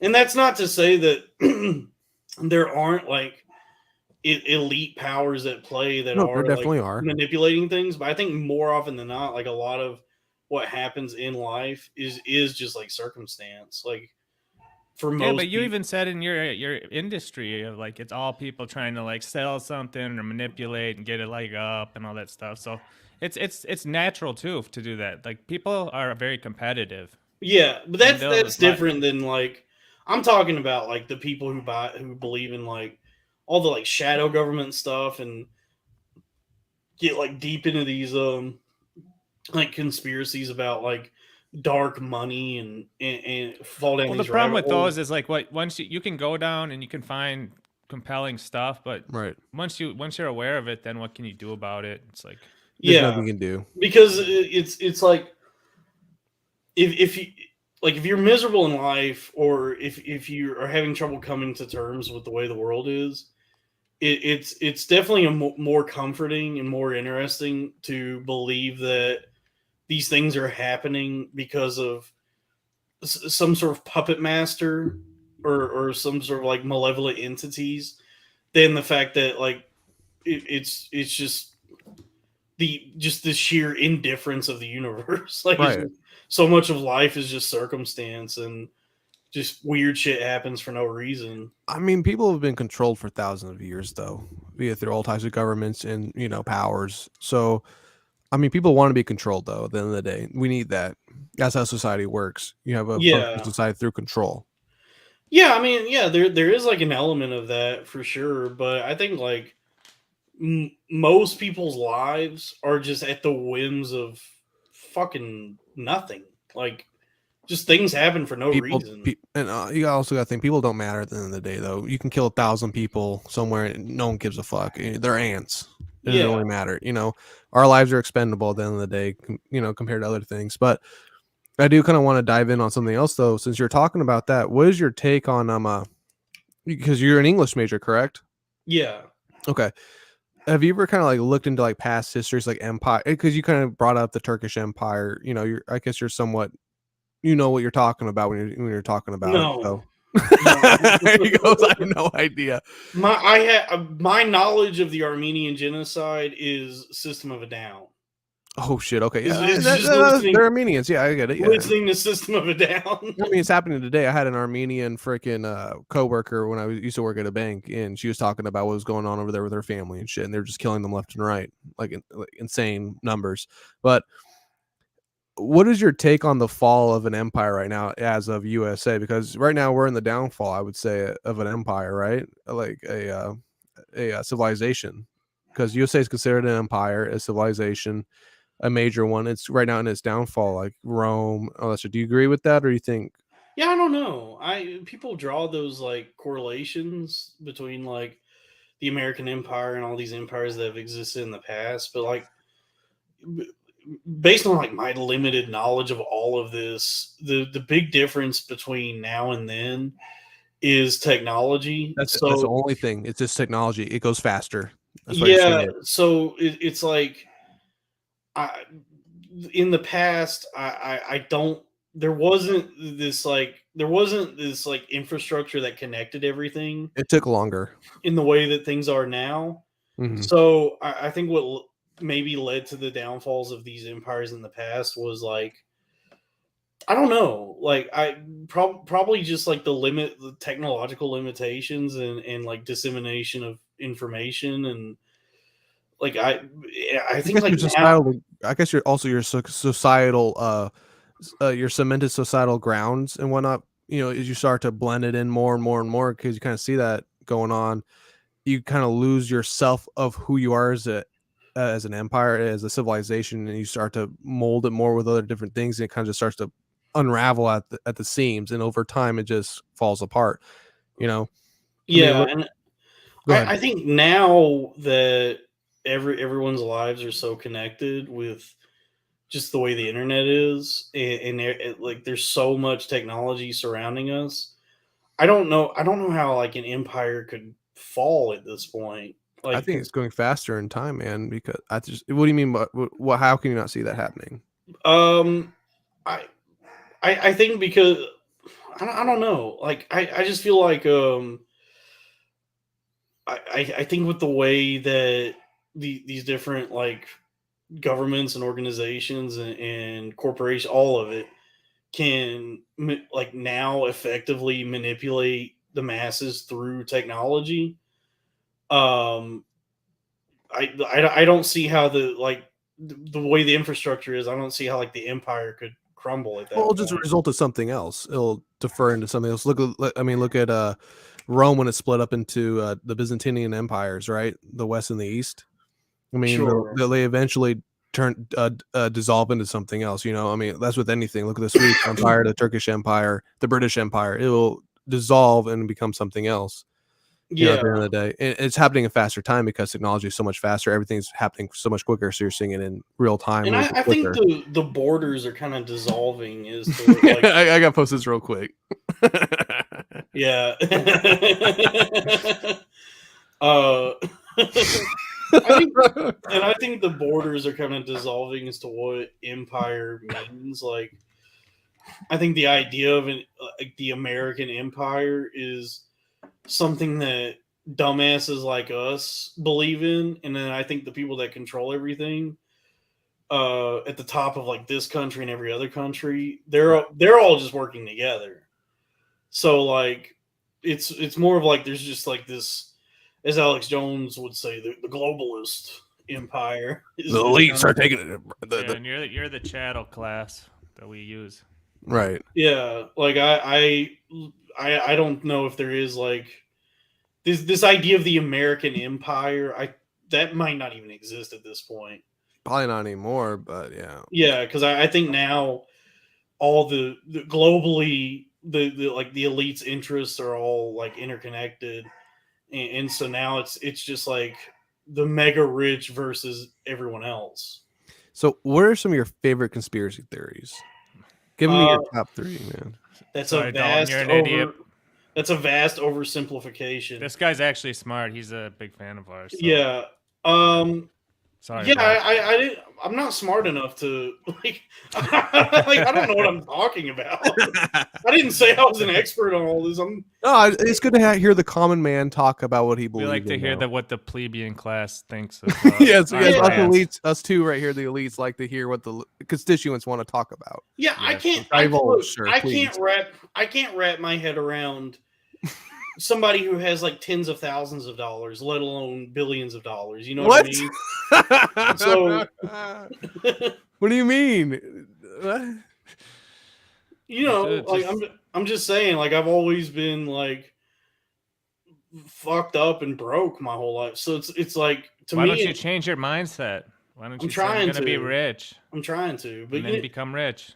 It just takes hard work. You know what I mean? Like if I meet somebody who has a savings account, I'm like, well, shit, dude. Like, what are you, a Rockefeller? So you have really low self-esteem. Seems like a little bit. Because you're like, Chow, are you successful? Are you really successful? Oh hell yeah! Okay, he goes to Saudi Arabia every weekend. Really? Weekend. Yeah. No, he does. Yeah. Yeah. Yeah. I don't know how. I don't know how anyone is buying a house or even affording anything anymore, let alone how oil barons are conducting their lives. So I just I don't think about it too much. Don't you want to be one, bro? An oil baron? Yeah. You're in Texas. Yeah, you're in Texas. D-Mask is a family is an oil thing. He hit me up. He said he's not coming on, but he wants you on his show. I am the Daniel Plainview of podcasting is my moniker. Shit, dude. You guys should start an oil. We should start we should do a round table talking about oil one night. No, I don't. Yeah, no, I had like a serious like mental health coma thing. Like I don't have anything. So it's like for me to think about like the elites is like that. Don't think about it. Be about it.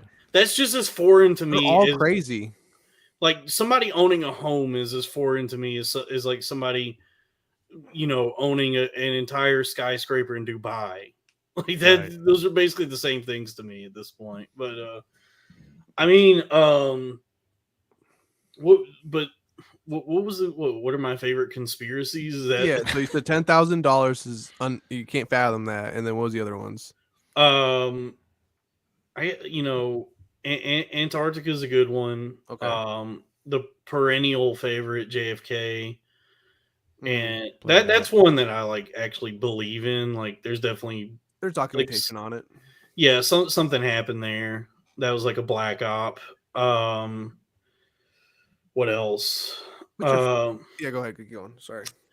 I think like oil in general. I Crude think oil. yeah, there's definitely like something going on there, like this like mass manipulation on the part of the oil companies to. I think the oil companies are behind this idea. Yeah, Gulf of Tonkin. Uh, somebody Peak said oil. begin. Well, I think like the oil companies invented this term fossil fuels and created this scarcity for oil. So like all these like environmentalists that talk about how we got to move away from fossil fuels and how this is like this really scarce resource, very finite. I don't think that's true. I think oil is not dinosaur bones. It's like a naturally recurring resource in the earth. Not to And pivot, but dinosaurs, real or psyop? Because like the first thing, the uh, the royals of Britain released something about dinosaurs in like the mid 1800s, and before that, there's no concept for dinosaurs. yeah, they might have been real. I don't know. Yeah, We don't even know what's like currently alive on Earth now. Like we don't we don't know all the animals that exist now. So it's like there probably were like giant fucking prehistoric beasts roaming the land, but I don't know if anyone knows what they actually looked like. Or well, the dinosaur denier people say like all the bones are fake. I don't know. I mean, I Yeah, know I don't that. know either. I'm kind of like, I find it weird for like in school, like when you take your kids to like pre-K and kindergarten, like the first thing they teach everyone about is dinosaurs and like space, like the planets and stuff. Yeah, I God, And mean, they have no impact on your life whatsoever. it is like I don't know how you could go into the desert or wherever they dig this shit up and just find a bunch of loose bones That and are millions of years old. and construct like a T Rex. Like that is like weird to think about. That's like you just found like loose bones in the ground, and this is what it looks like. Like I don't know where they came up with like. Yeah, I don't know. I don't know either. Like I've seen some. There used to be some good videos on that, and that was one of my like interesting ones. And then I started noticing it once I got like involved with like school for Yeah, my but I'm children. I'm not a I'm not a scientist. I don't know anything, so Yeah. who am I to speak on dinosaurs? I don't know. I was No never one even knows. I was never even a dinosaur kid. Like I was never a kid who like loved dinosaurs. It was like I You should watched have been. I watched Land Before Time. Land Before Time. That's a sad movie. The first is Yeah. Yeah, bad. I That mean was I watched bad. Land Before That was Time a good and one. Jurassic Littlefoot, Park, dude. Damn. but Are- like Yeah. what's your take on 9/11? You think that was a psyop? I mean, Honestly, do come I on. think it was a psyop? It's too big. It Of course it happened. is, It but definitely happened. Are you sure it happened? Yeah, the holograms. towers are gone. Holograms.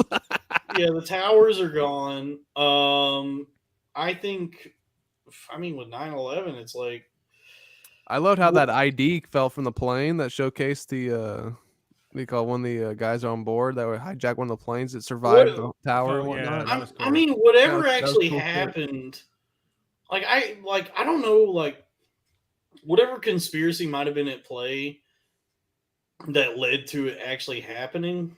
Right.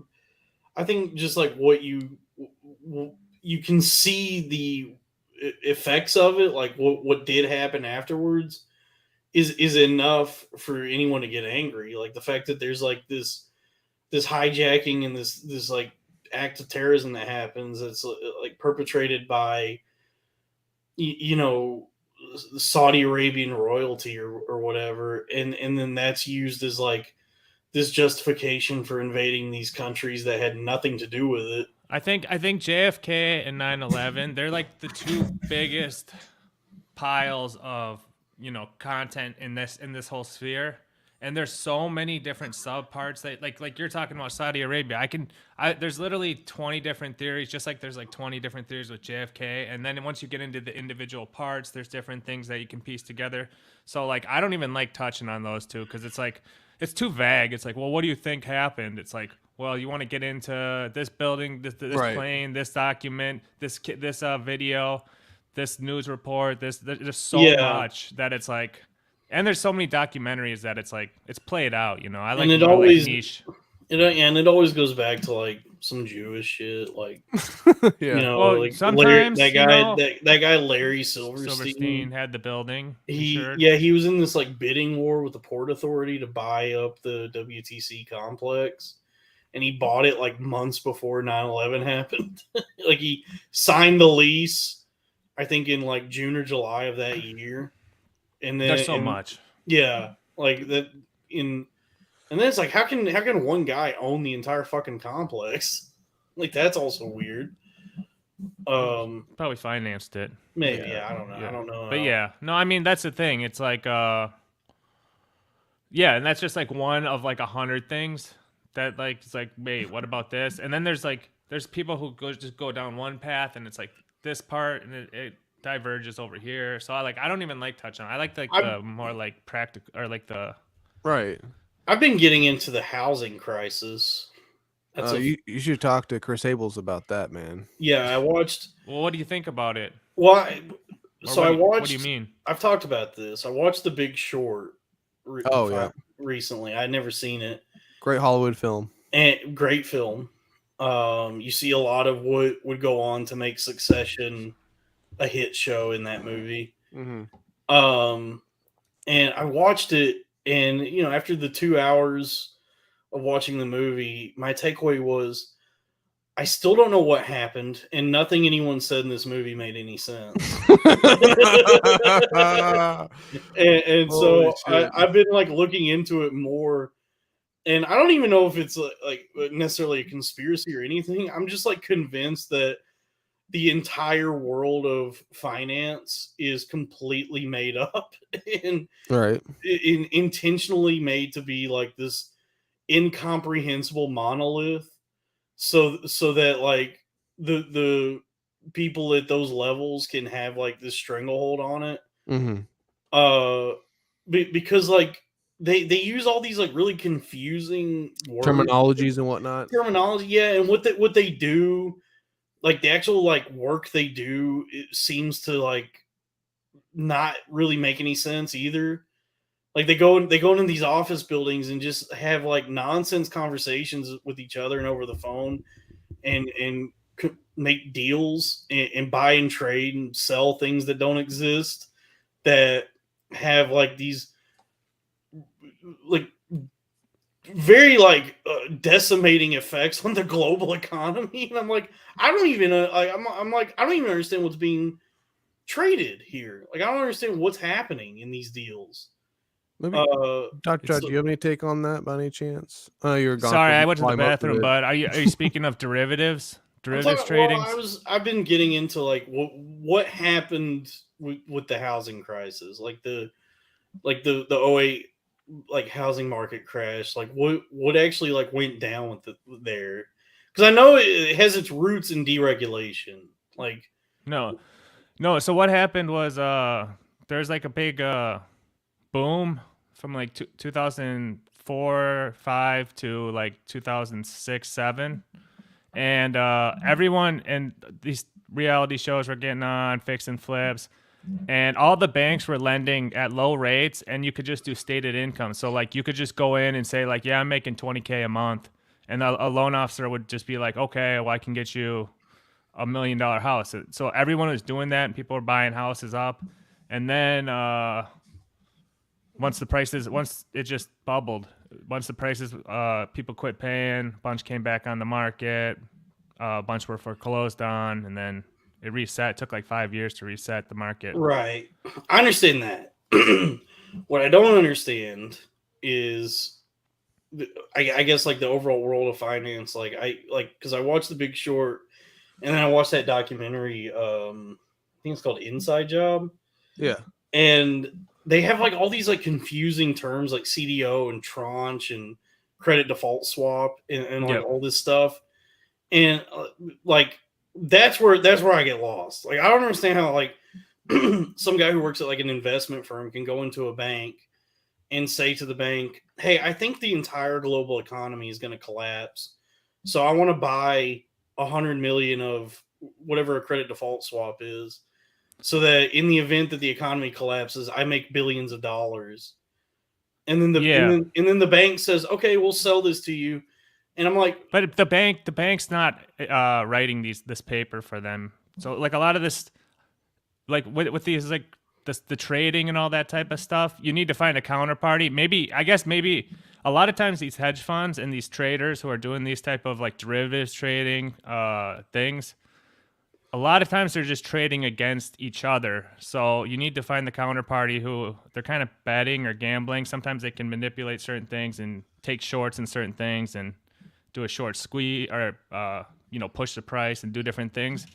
But it's basic to me. I think it's all kind like those hedge funds and all those guys who are doing that type of trading, like Michael Burry, the guy that Christian Bale played.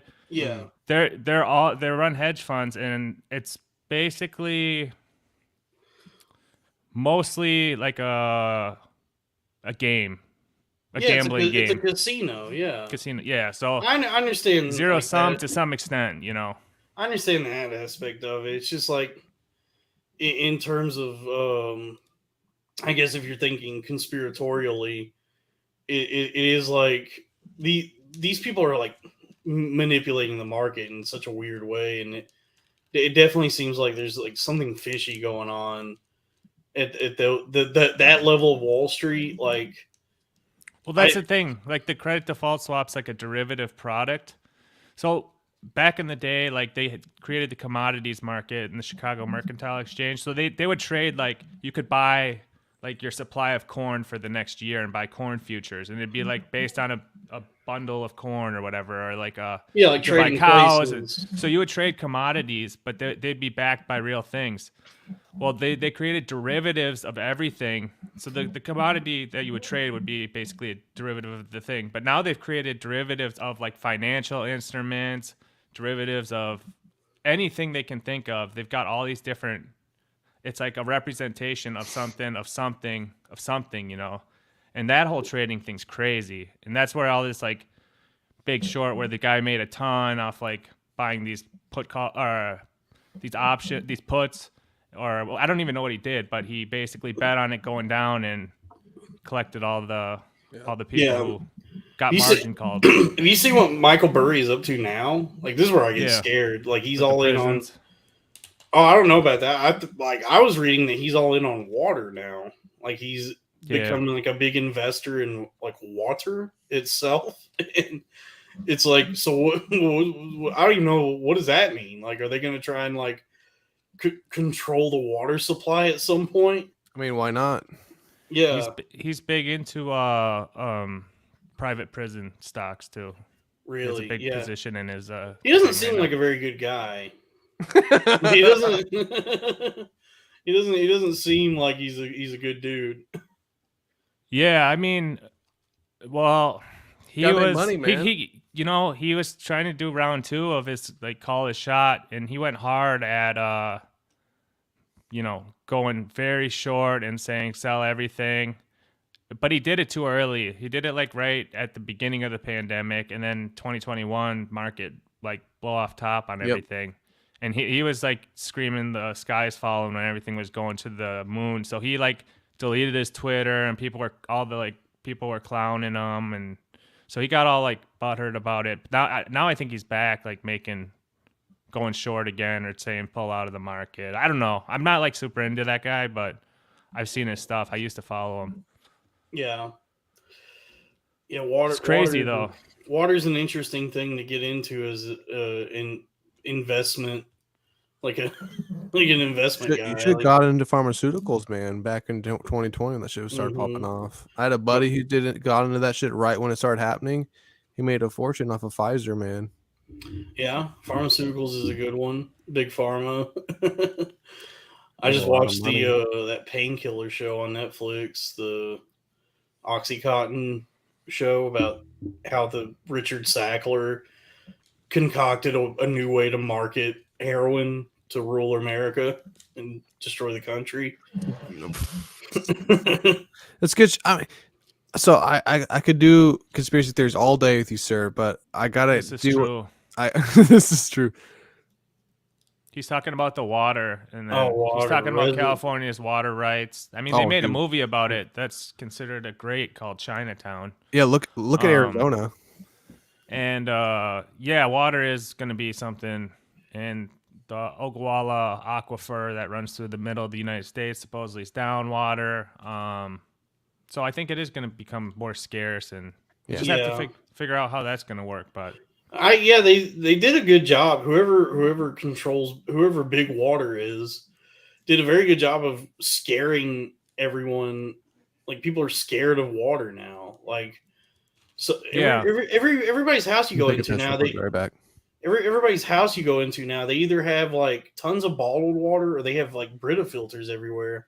Yeah. And I'm always just like, when did this happen? Because I didn't think there was ever anything wrong with tap water or drinking out of the hose, but now everybody's buying up like bottled water and getting these like intricate filtration systems. Yeah. I got into water for a while. I used to like go to this well and like pump it like outside of Chicago. It was like famous. There'd be people that would like line up there on the weekend, and it was like all these old Eastern European like people would go there and like fill up glass jugs of water. But like supposedly like you drink this water and like you just look young forever. So that's like why all these old people would go there and get their water. And I would like test my like house water and all that stuff, and there are like a lot of like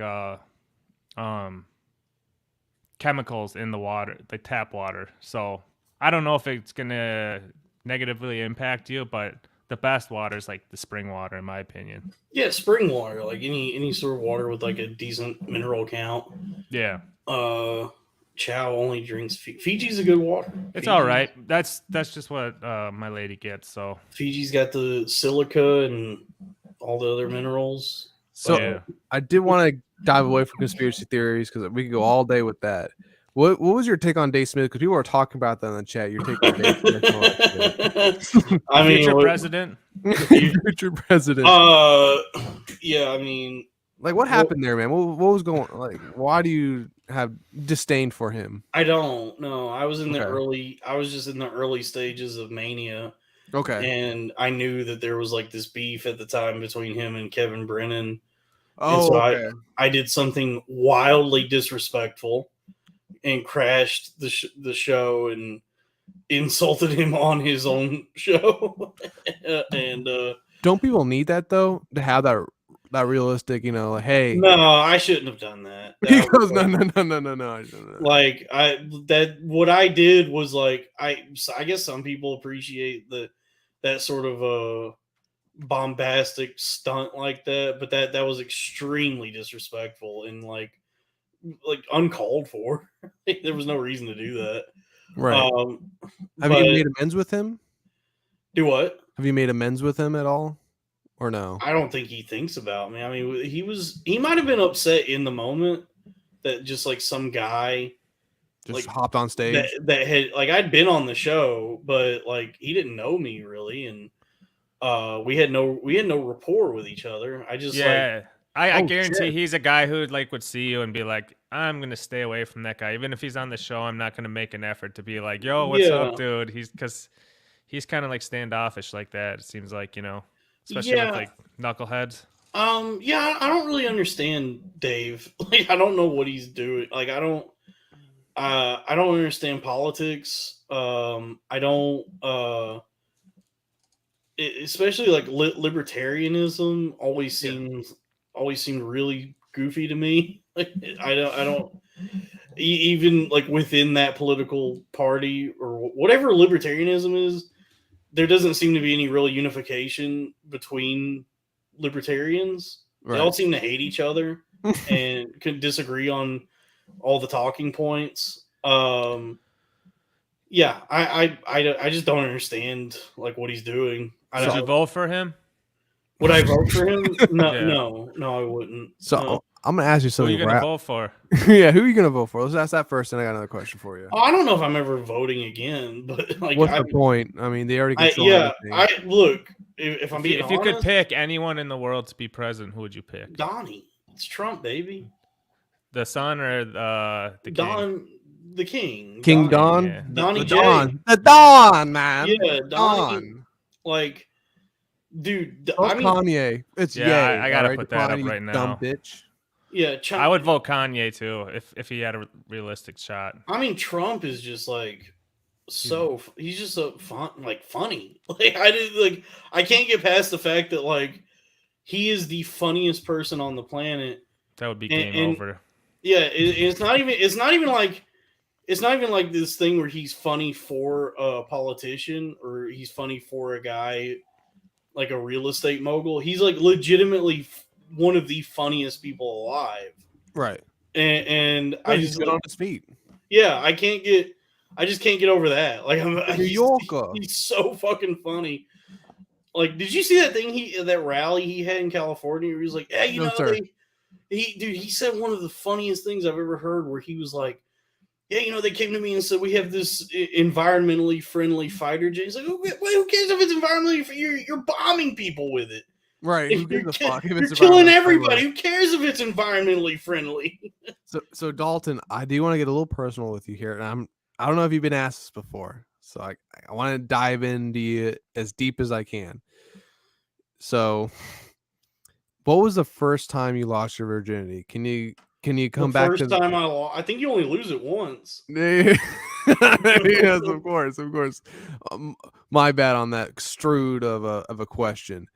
The first time, the time you lost your virginity. Let me correct myself there. What was what built up to that, and what was your experience with that? Can you like walk me through? And how nervous were you? I mean, I've talked about this before. Oh shit! Okay, and then yeah, go ahead.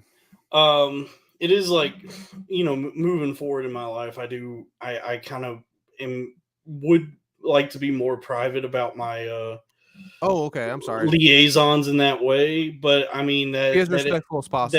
that information is out there, so like there's no Okay. way I don't know if there's any way for me to You can't delete it, buddy. No. yeah no, I mean it was I paid to lose it. Yeah. Oh shit. Okay. No, I mean, there's no disrespect in that. I mean, Yeah. I had a buddy that he did that.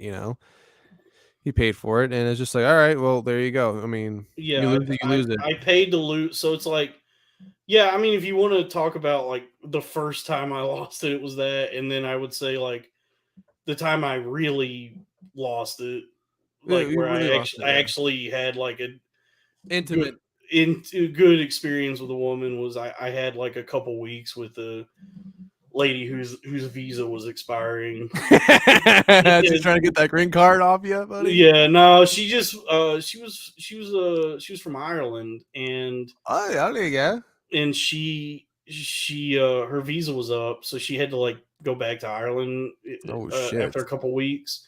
So we just had like a good like 2 weeks where we just had sex with each other. There you go. Damn, bro. All right, how was Yeah. that? Was it good? Good It was Irish nice, pussy? dude. Yeah, I got to hit it raw, Redhead. God damn, you dog. All bust right. inside, Nice. Bust what? bust inside.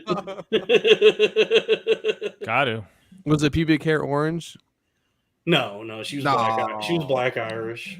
Oh, black Irish. All right, cool. That's cool. Yeah. Yeah, she was very pretty, very nice lady. Damn. very, All right. very accommodating. So I'm sorry. What kind of has driven you to become such a gentleman? Because I'm not. No. You. No. Yes, you are. Stop. Yes, you are. You are. You are a gentleman. I can tell by looking at you and how you talk. You're very sophisticated. You can laugh and you can deny all you want. You seem like a very genuine, sophisticated man. And you're very genuine. You're very polite, and you're very on guard about what you talk about with women, how you perceive yourself now. Is it because of how your past, or is it just you've been like kind of just want to change a new leaf? You kind of want to. Yeah, You know I what I'm mean, I've like just like completely fucked up my life, and You just did a whole 180. I have a pretty shitty track record of everything in my life, so I would like moving forward, just try to be a more respectable kind of guy. Go ahead. Did that Irish woman give you anything? Because I see this. No, I didn't get anything. No.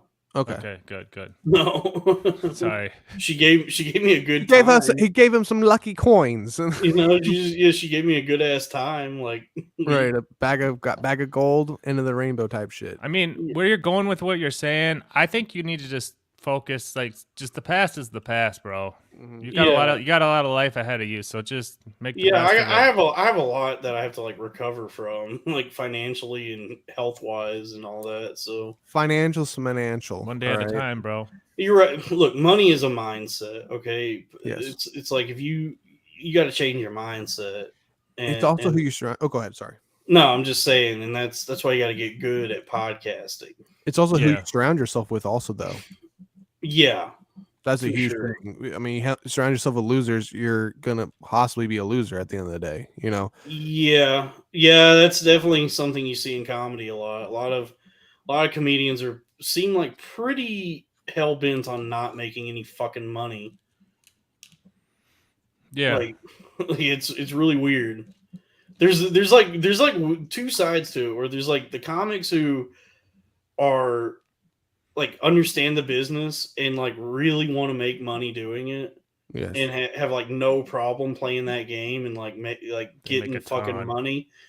And then there's the comics who are just like more concerned with being perceived as like cool and aloof, and like the thought of ever asking for money is like just like such a like bad idea. Like I remember like that was like a lot of the tension on the Loud Boys was like I think Joe had like took umbrage with like marketing the show and promoting it and actually trying to like make money doing it, running ads and all that. Yeah, because like I remember we did a show at a club in Chicago one time.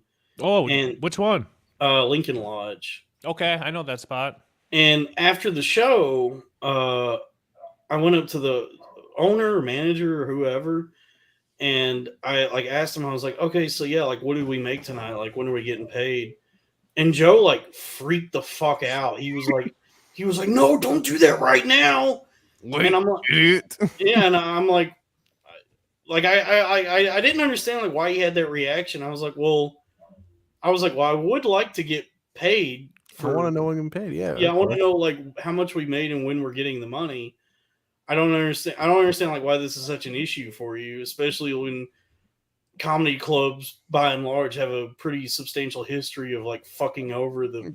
Not that like, and by the like, the Lincoln Lodge is a good place. Like I don't think they would fuck anyone over. I'm just like, just overall. Yeah, I'm just like I don't understand like what's wrong with me asking about this right now. But so what did he say to you after you said that? Oh, the owner was just like, oh yeah, like we're gonna send a Venmo here, like whatever, and then yeah, we got the money. Like it wasn't an issue. It's just like it was odd that Joe had that reaction, and like, but I think there's a lot of people like that. There are a lot of. I work in finance and banking, and like I see people's personal information all the time, but people like that's part of my job, like reviewing applications. So I know how like people are just like weird about that type of stuff. Like when it comes to money, some people don't like to talk about it. Some people don't like to ask for it. That's part of the reason why people like using agents to negotiate for them too. Also, like it's like a very weird thing that a lot of people like think about with money, where it's like I don't know. It's I feel that's like not that rare for like someone to be like, dude, don't bring it up. We'll like email them later or something, Like, yeah, and I think Seinfeld poisoned a lot of people's brains with his bullshit, saying like that documentary where he's like, you can't think about the money. You should just do the and like that. You know what I'm talking about? Like, sure. He has this thing in that documentary where it's like you can't think about the money. You just have to do it and whatever. And I've always been like.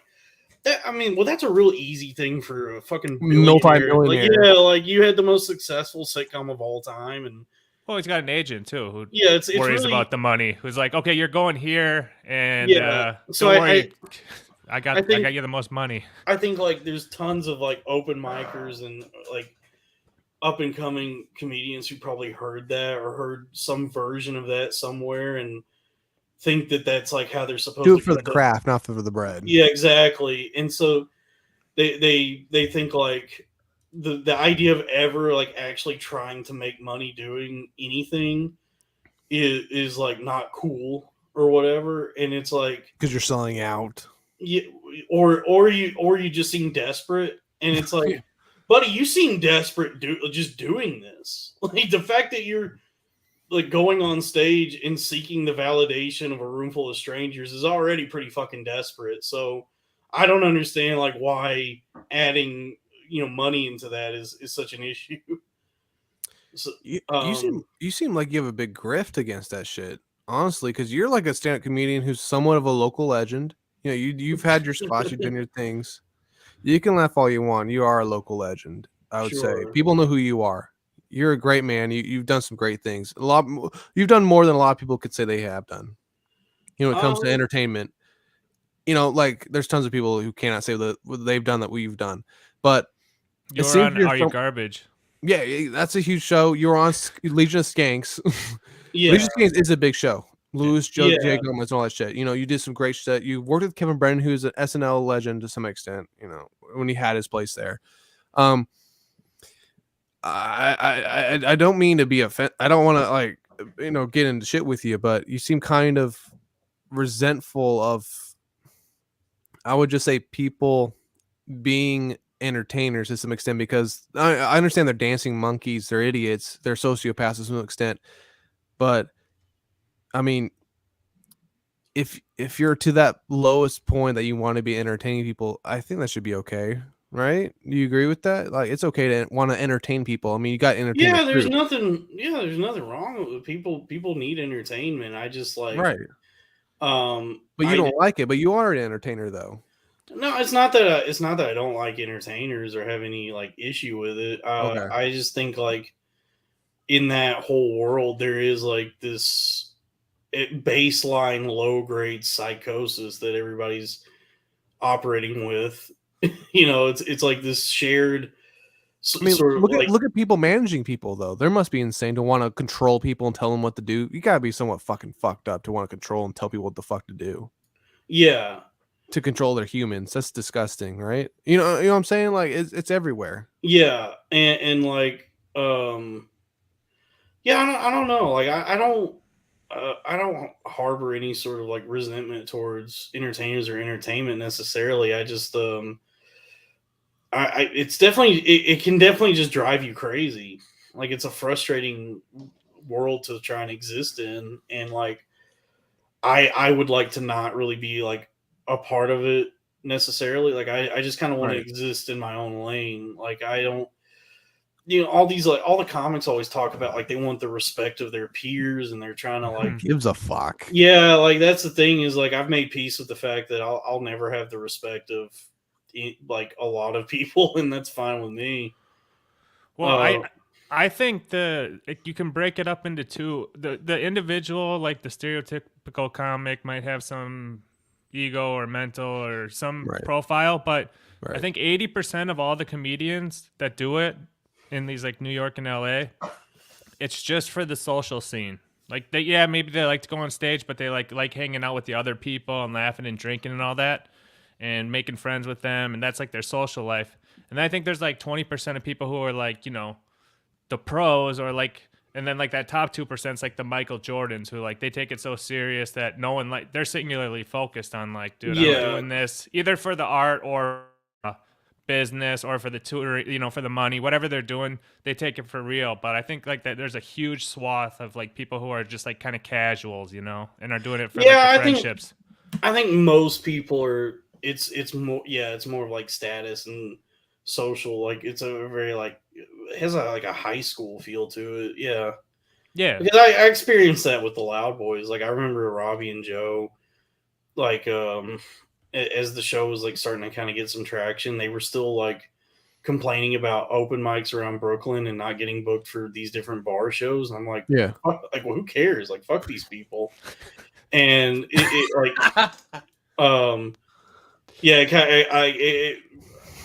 and what I realized is like they definitely like were invested in like the social aspect of it, and I was more of the mind like let's just figure like let's make some fucking money. Like I don't give So a you're fuck. the money guy at that Keep point. it to some moving. Get extent. next show to next show to next show. Yeah. Build up. What was the dynamic with that show you're talking about? It was very successful, you guys did and whatnot. It wasn't like very successful. It just like Come on, man. it was 5K is more. nothing to sneeze at. That's Was actually pretty cool. it was more successful than like a lot of podcasts. Yeah, Right. Yeah. Because a lot of podcasts, because I mean, like most businesses, fall under, a lot of podcasts fall under after like the first like few months. They can't gain any traction. So you guys actually gained traction to some extent. So you're like, holy shit, we're actually somewhat doing something. What was the dynamic though with your other two co-hosts to the point where the falling out started to happen? What was going on there with that? well, unbeknownst to me, I was dealing with like pretty extreme mental illness that was like ramping up over the course of the show. Right. And so that was like, as that was revealing itself, that was causing tension. Yeah. And explain the other two though with you. And then like, I think overall, each of us just had different values and goals. Like, I was always of the mind that like, whatever I do, whatever we're doing, we can like carve out our own lane here and make some fucking money and just like do our own thing. But then I think Robbie, and I don't fault him for this, but I think Robbie definitely is interested in like fame and being part of like the social aspect of it. And like, He's a socialite. Yeah. yeah. And it always seemed like Joe was more than anything just wanted to be like perceived as cool. And like a cool trickster. Like I don't know. I like that was a lot of the tension was like between me and him. Like I never could get a read on him. And Were those two guys romantic together? were they gay together? No, they have known each other for a long time. But did they have hoes or anything ever? Did they have hoes? Joe has a girlfriend now he's been with for a couple of years, and Good man. Robbie had hoes here and there for sure. Yeah. Yeah. I doubt it. But yeah, and then I mean ultimately it was like my declining health that ruined it, like that kind of brought it to You can't put it all on you that you ruined the show. Come on. It got pretty wild at the end. I never watched this. You might be right. Yeah. You might be right. I mean, it got wild at the end. It was like kind of weird how I was in the hospital, and in that time that Robbie and Joe were already like concocting what they would each go on to do next. Like the show was done at that point. They were like, they had moved on, and like we're already starting new ventures. Did that hurt you personally? Yeah, moved on from you? for sure. Yeah, it was like very lonely and isolating to like get out of the hospital and get the phone call that like everything was just done for, and there was nothing, there was no chance, there was no world in which the show was just like on hiatus while I dealt with all this, and then we come back. Were they successful after you? No. He goes, no. No, right, they've probably been way less viewers since you guys disbanded, right? Joe started a podcast that is now done. That went like a year and a half, maybe. Yeah. That my show already has more subscribers than his ever did.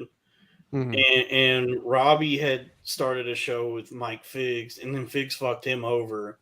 Nice. And so Robbie had to start another show, which seems to be doing well. He's got like tons of subscribers. Like people seem to love Robbie, but each of their ventures, like post Loud Boys, like did not succeed. And I'm outside of everything now. Like I'm here in like the middle of the woods, living in a boxcar, just like talking into a webcam by myself, just trying to create something.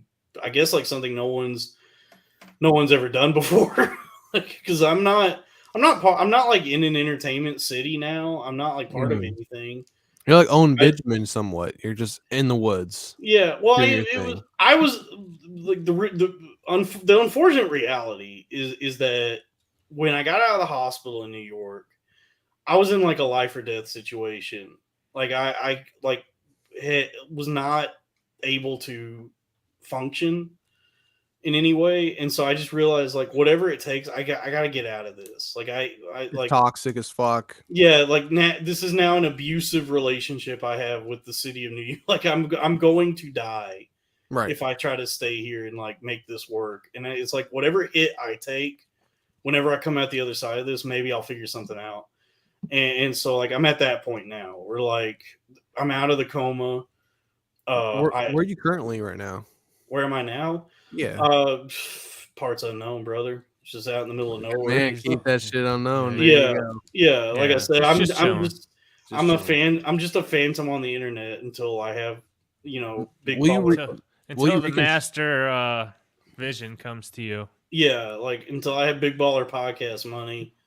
Yeah. Will you reconcile with your two co-hosts at all? Me and Robbie are good now. Like we do shows every now and then. Like we'll do Okay. some stuff over Zoom, and like my thing with Joe is like we just never. Joe and I never got along. Like early on, we kind of hung out here and there and like tried to be friends. But then as things progressed, he was like he was like one of these people who I can never tell what was real with him. Like where does the character begin and end, and like what why is everything always a bit or a goof, and like what's actually going on? Because he would like on and off mic would just like say mean things to me and to constantly take jabs at me to where I was like, it got to a point where I was like, this doesn't feel. Oh, Rolex. Thank you. Thanks for showing us that. Oh, someone in the chat was asking to see fucking Rich Voss over here. Rich Voss.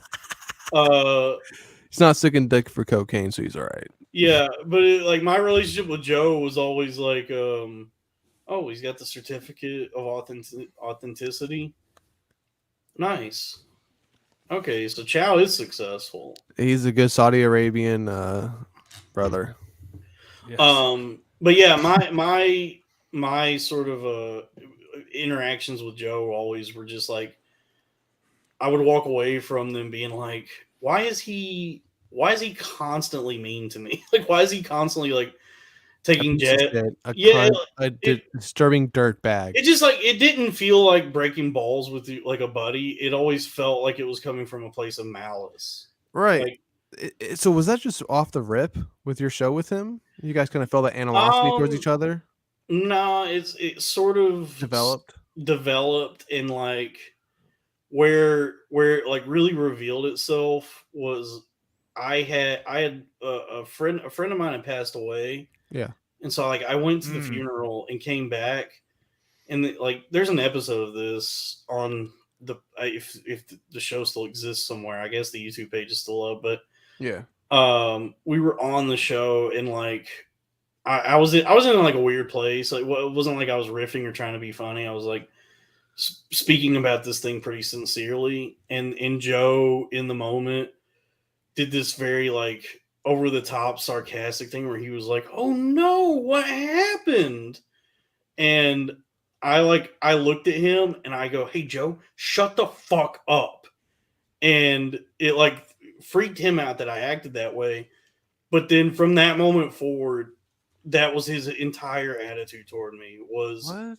Yeah, it was very strange. Like sad. That. Yeah, it's like I understand that like it's a comedy podcast, and maybe that's like this is a comedy podcast. So, not even really. It's just an interview podcast, but we do funny shit. But we don't do that. It was weird because like we get serious when you get serious. It was weird in the fact that like this is probably not the right forum. No, like that show was not the right forum for me to like try and express anything about that. Right. But it's you talked about it a lot though. I remember that because then you went on Lewis's and talked about your friend. It was weighing on me pretty heavy. It was. I was, and it was like you were like grieving about it, but it like those guys were like laughing because it was kind of like I don't know why it was like kind of funny how you were doing it, but you weren't trying to be. I don't know how to describe it because I remember watching it being like, man, this sucks for him, but it almost seemed like you were kind of joking, but You know what I mean? It was like weighing on me pretty heavy, and like It was like over the top, kind of, to the point where you're like, wait, is he serious? Is he Is doing this a bit? satirical or is this a parody or is it real type of shit? yeah, I mean, it was definitely. I could have handled it better. Like I could have like not talked about it so much on like like different. This is Yeezy. Yeah, Nothing. that was just such it was a difficult time for me, and like I didn't really know how to like process like everything I was going through, like Right. this intense grief I was dealing with, coupled with the fact that like now this weird podcast I'm doing is getting all this attention, and like Right. And now all your shit's in the open now with everybody public. yeah, and so it was that I was maybe expecting more empathy than I.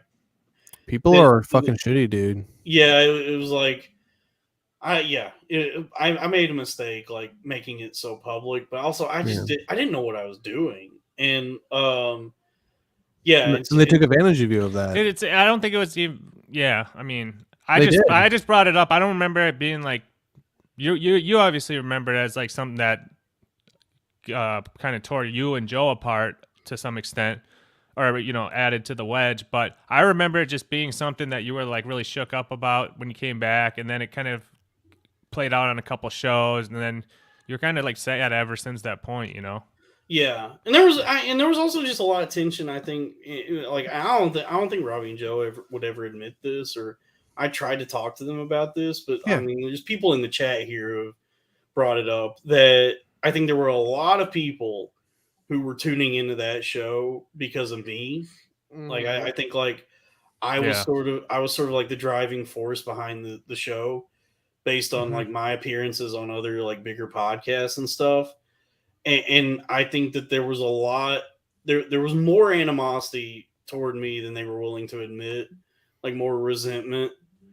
Based on that fact. And I never could like I tried to talk to them about that, and they would never cop to it. Like they were always like, "What are you fucking talking about?" I mean, why would they though? Then they would expose themselves. You can't. Right? Yeah, I understand that. Like they would never actually admit to that, but I mean, that was pretty apparent to me. I was like, "Oh, these guys are like definitely put off by the fact that I'm the one that is leading a lot of the people to this show, and they each want to be like stars in their own right or whatever." You were kind of getting like more opportunities on bigger podcasts, and they weren't yet, but you kind of brought them up with you too. You always I always made every effort to like be supportive and try and like get them booked on.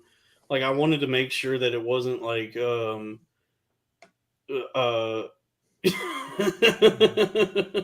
so, yeah, somebody mentioned Nick from Cumtown. Yeah. Yeah, I mean, it was a really weird thing, like a weird dynamic that was happening, and like. Now, I got a question for you. Were those two gentlemen that you were co-hosting with your guys' Loud Boys? Was that all they had? Did they not have like a good job going for them on the side? Were they not successful in other arenas? No, that was the thing. They were each of them overall were more successful than me. In life.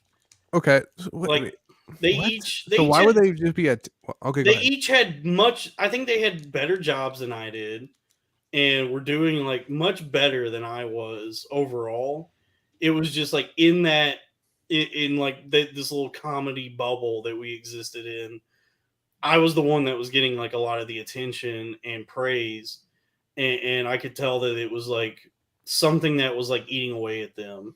And so it's like easy. They now there's like this revisionist thing happening where they're like, we wish the best for Dalton, we support him, we hope he does well. Shut the fuck up, guy. But it's like, no, I remember at that time there was a lot of fucking animosity toward me, and I think that's why it was real fucking easy for them to cut ties with me when I actually like hit my lowest point. You don't need to be funny on a fucking podcast. First off, Decline. It's not that.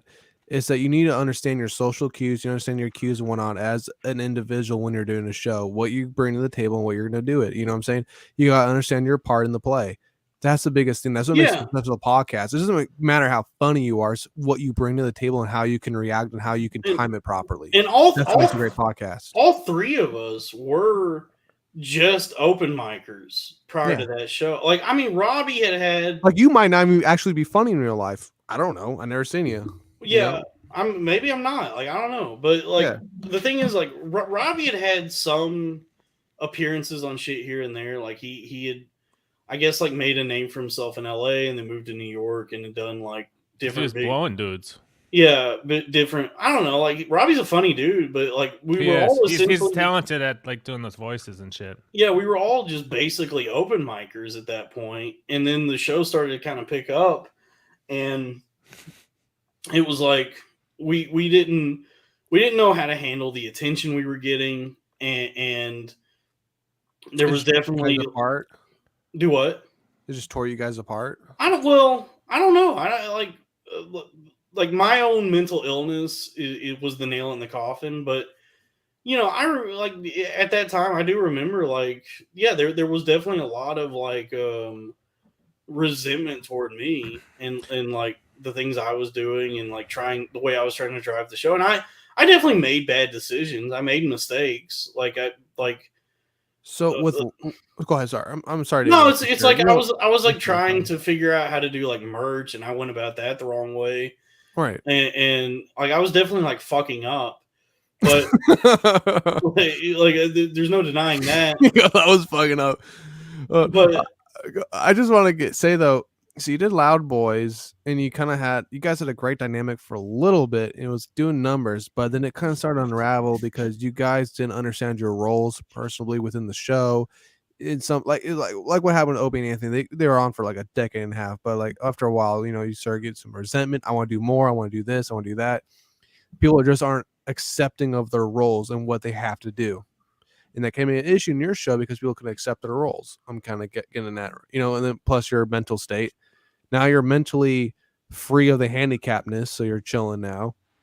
You're psychotic free, and then you're doing your show now. How have you taken your experience with Loud Boys and implementing getting proper co-hosts who you think you can jive with better and not have these issues that you had last time? I think my co-hosts now, I don't know how interested they are in actually being part of the entertainment industry. Like, none of us live in like entertainment towns anyway at this point. I mean, you don't need to. You don't need to now with the internet. Like, I already established a foothold in the internet, so I can like just sit in a room with Wi-Fi and make something happen, I guess. But yeah, I think my co-hosts now, like, they are just want to like make something fun and But how do you decipher picking that person though out of your experiences though? You're like, you know what, you're not going to do this shit that will ruin the show eventually. Well, I think his buddy reached out to him to start the podcast. Yeah, right? Like, hey, you got to wake up. Like, you were kind of laying around, right? And then he was like, let's just do a show. Yeah, and kind of got you out of the funk. He was like, you're gonna die. He was like, you're gonna die if you don't figure something out. You're like literally gonna go homeless and fucking die if you don't like figure this out. Do something. Yeah, and so it's also like two people that I've known for many, many years. So like I do trust them. Robbie and Joe, I didn't like particularly know that well when we started the show. It just kind of came together organically, like this kind of happy accident.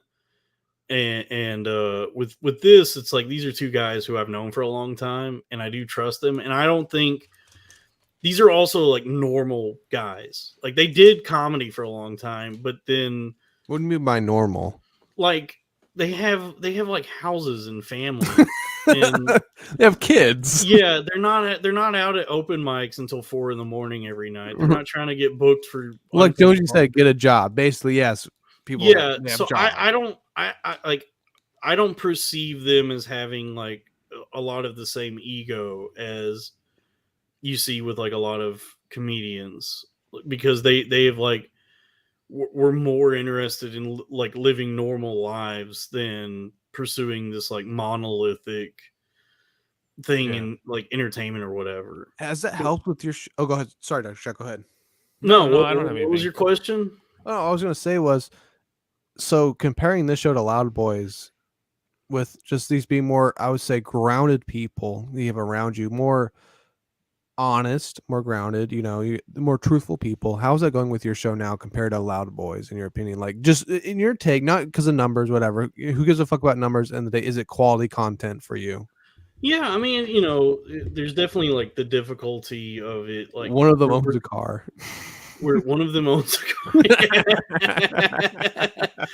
There's definitely like that sort of difficulty given the fact that we have to do it over Zoom. So there is like that. We do this over fucking StreamYard. Yeah, but there's definitely a disconnect versus like being in the same room. Like there is like a little more. There's more special sauce when you're in the room together. But I think like there's definitely like more. I feel like it's a more supportive atmosphere with this show because there's no like animosity. There's just no ego involved. It's just like three guys who, one of which fucked up his life, and that's me, and then the other two are just like normal dudes who I think would like to make money doing a podcast, but at the end of the day, just want to like have some sort of creative outlet and have fun. But I have like most of the autonomy with the show. Like I do. You do most of everything. You got the stories because you're the most chaotic guy. I do the show with them, and then I do the solo shows, and then like I'm the only one with any real social media presence. So like I do all the marketing for it and promoting it, and like I think you kind of like that more though, don't you? Yeah, I like having that sort of freedom and like control over it. And that's not to say I would never fuck them over. Like if Why the show, you? Yeah, like when the show starts making like real money, of course that would be like shared amongst us. That like, but you would get more, maybe because they got other jobs. So yeah. You hear that, Dr. Chow? I'm taking that 20 from you, all right? That's going towards and actually that dude, I'm so sorry I can't take off my shirt tonight, but I took off my shirt on Ski Mask for free a couple weeks ago. No, you did not, you fucking whore. You can find that episode if you need something tonight, and another day I'll go without, but it's too cold right now. Continue though, sir. Sorry to interrupt you. Yeah, no, I mean it's just like it's definitely a more grounded, low key kind of thing. Like we're not hustling to make it in the entertainment industry. It's sort of like we're just existing.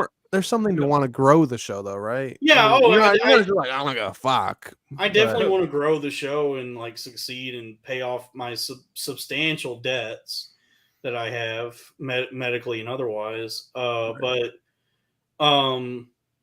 yeah, I think the vibe's probably way different because Loud Boys, Lil Mir hasn't really seen it. Never. You guys were always like competing to get in bits, so it was like it was chaotic, and that was what was good with it. But it was like always like you guys were just going like funny line after funny line after funny line nonstop. Fucking exhausting. It was chaos, dude. But like that's what you guys are. That was like your energy. So you guys were like that was that. Whereas these guys aren't going to be doing that with you, you know. Yeah, that like competitive thing you mentioned, like that was to me. I was like, and you saw it like manifest at its worst when we did that Skankfest episode, that Skankfest South. How was that in your opinion when you guys did that? I was honestly, I thought it was like the funniest thing that could have happened because it was such a fucking train wreck that like in my mind that like I went into that festival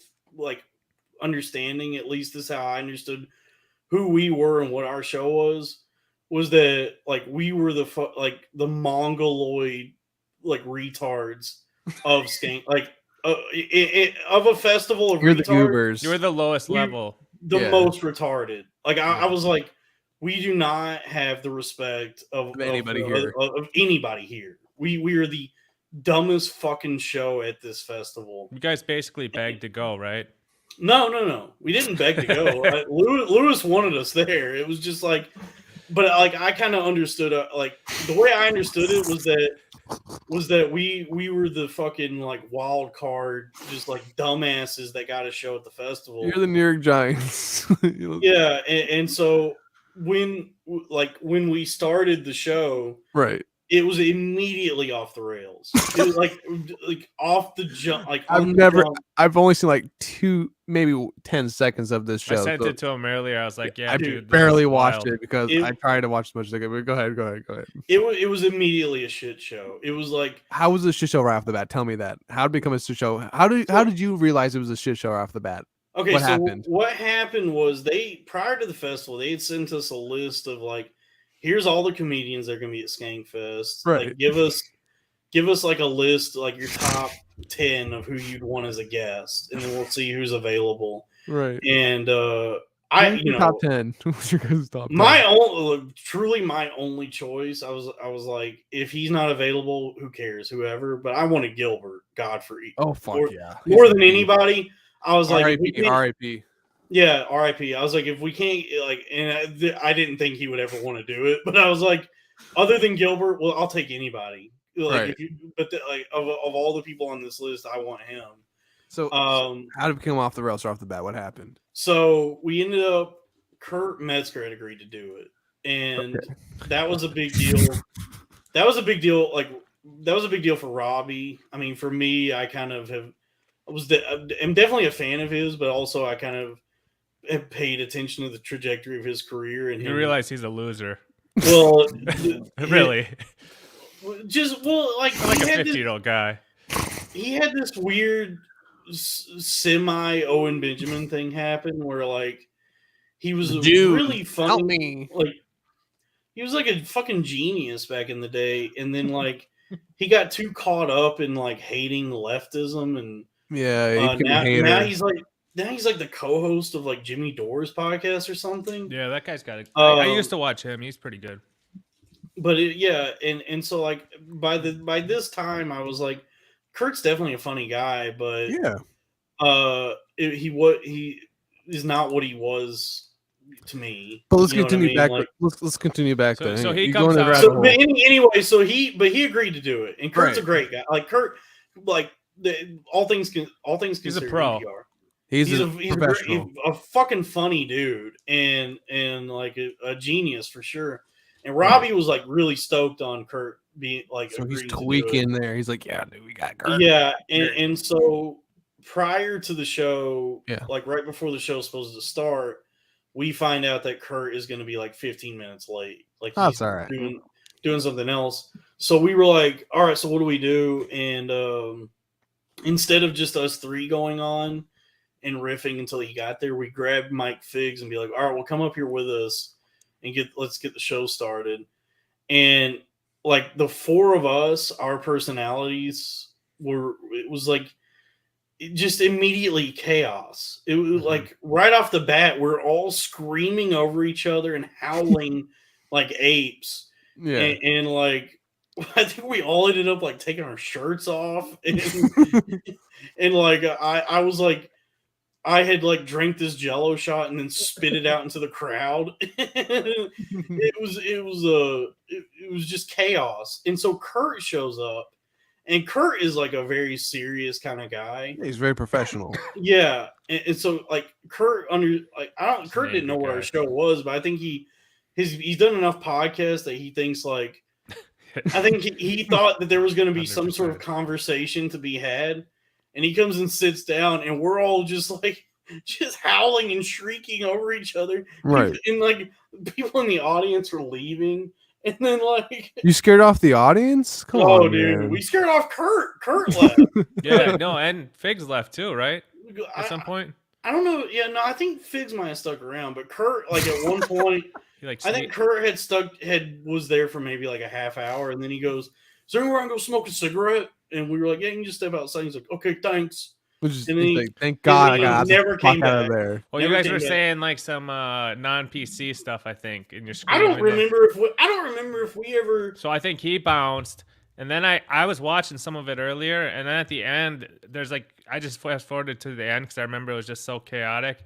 I think at one point you guys were like, "Wait, was Figs coming back?" And then you guys realized he had been gone for like 15 minutes. And you're like, "I don't think he's coming back." I don't know if we ever once in that entire show formed a coherent thought or sentence.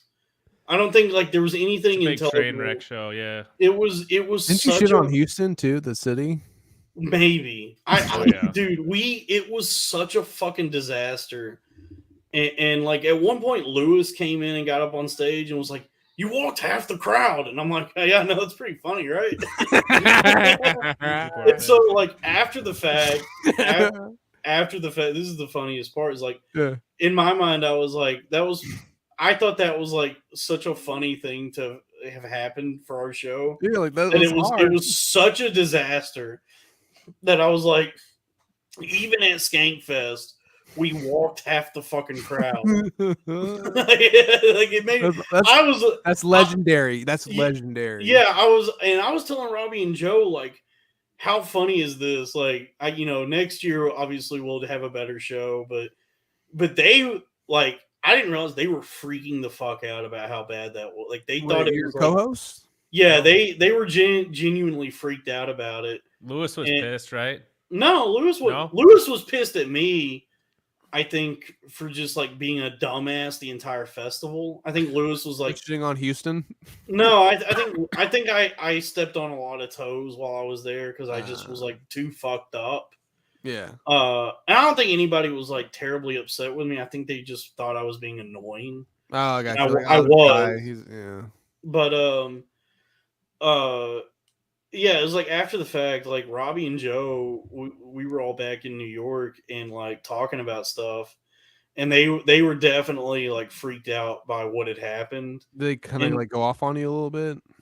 To get out No, on you? it was just they were like unnerved by it all and thought. Well, I think you always were kind of acting like that crazy way. So like for you, it was kind of like normal, but like those guys like probably held themselves like, oh, we're not like bumbling idiots or anything. So like when they came out, when they did it, they're like, oh shit, Yeah, I remember at one point Joe had made this kind of like snide remark to me where he's like, I'm actually like,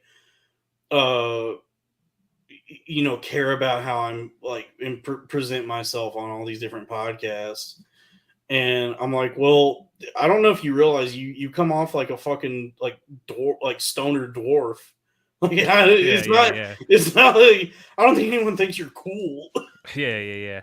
No, I mean that's probably like it's just ego stuff, Yeah, it was definitely a lot of ego stuff, and they were definitely like, yeah, it was something they were freaked out about. And then like, when I started having like my real mental health troubles, that was like a perfect opportunity for them to finally like cut ties with me and go do their own thing. And it warms my. I'm glad that Robbie's a good dude, and I'm glad that he's been able to get he's been invited back to Skankfest both times.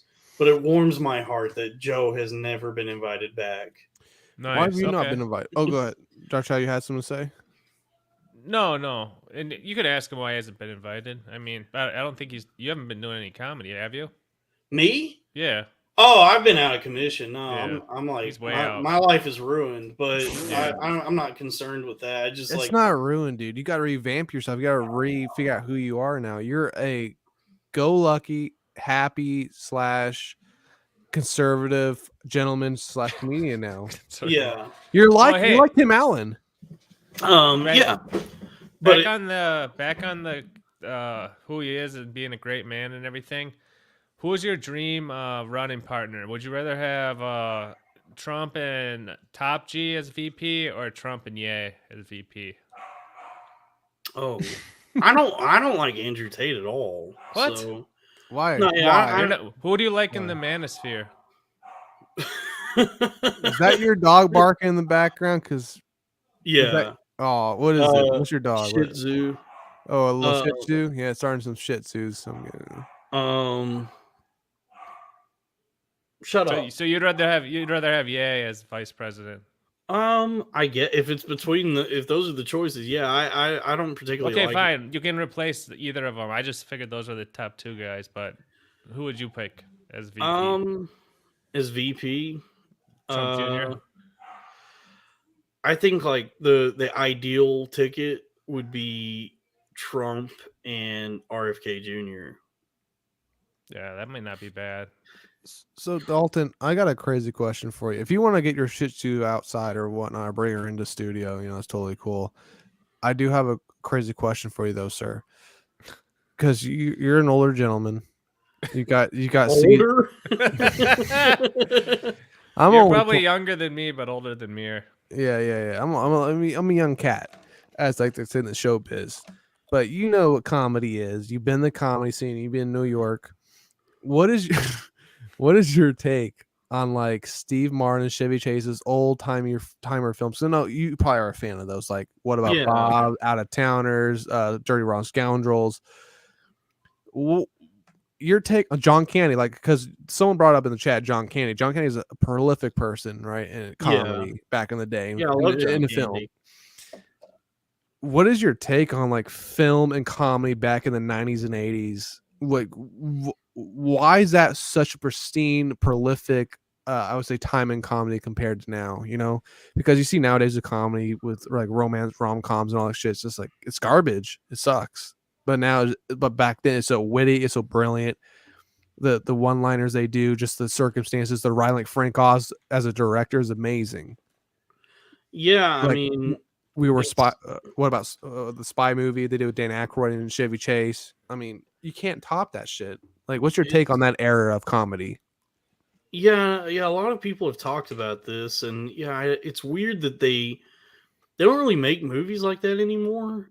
And it may just be like the market may dictate that. Like maybe there's no market for those like 90-minute comedies like that. But I guess like that era, what seems to me to be like what's distinct about like John Candy movies or those Richard movies. Pryor.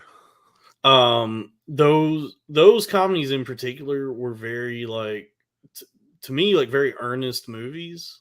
Like What do you mean? they had a lot of like heart to them. Right, Like like Gene they Wilder and Richard Pryor with the Stir Crazy. That's a or the Toy. yeah, or like Planes, Trains, and Automobiles is a very Brilliant. that's a very like a very as funny as that movie is, like how many jokes are in it and like all the wacky stuff that happens. It's a very like sincere movie. Right. And I think like a lot of comedies now are like lack that sort of sincerity. Right. I mean, look at Kurt Russell with Overboard with Goldie Hawn. That's like considered a children's movie back in the day in the 90s. I mean, you guys are older, so you guys probably seen like what was it, Blackbeard in the Disney film back in the day when you guys were kids. I don't know. No, You know, watch that gay stuff. I don't know, dude. I I don't know how old do you think we are? Like, how old are you? You're in your at least your mid 30s, sir. You look great. But Dr. Chow here, he's looking at least he's looking 40.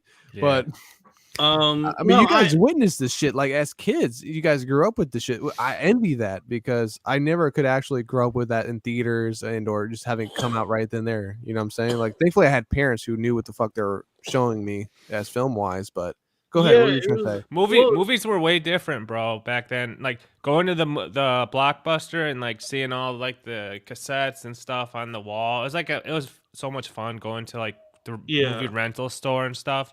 I do miss just a whole different thing, you know. I try not to get too deep into nostalgia, but I definitely do miss going to Blockbuster and Hollywood Videos. Yeah, I remember that shit. Movie gallery. Yep. So, what was your favorite film from like? Let's do your top 3 comedy films from the 80s and 90s in your opinion. 80s and 90s, like those decades. Yeah, the 2 decades for comedy films. Let's do top 3 for you, sir. Yeah. Office Space. Oh, wow, that's a late 90s. That's really right. That's right at the line. Yeah, it's 99. Like 2000. Yeah. Yeah, Office Space is probably like my number 1. Okay. And then honestly, Planes, Trains, and Automobiles would be up there. Yeah, that's cliche. Yeah. Yeah, and then let me think. I don't know.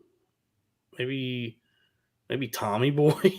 Tommy Boy. Hey, David Spade. There you go. That's what I'm talking about. Yeah. Black Sheep used to always be on cable. I love Black Sheep. That's very good. Yeah, Black Sheep is good. What about you, Dr. Chow? What was your top 3, bro, back in the day? The 90s. I loved Office Space too.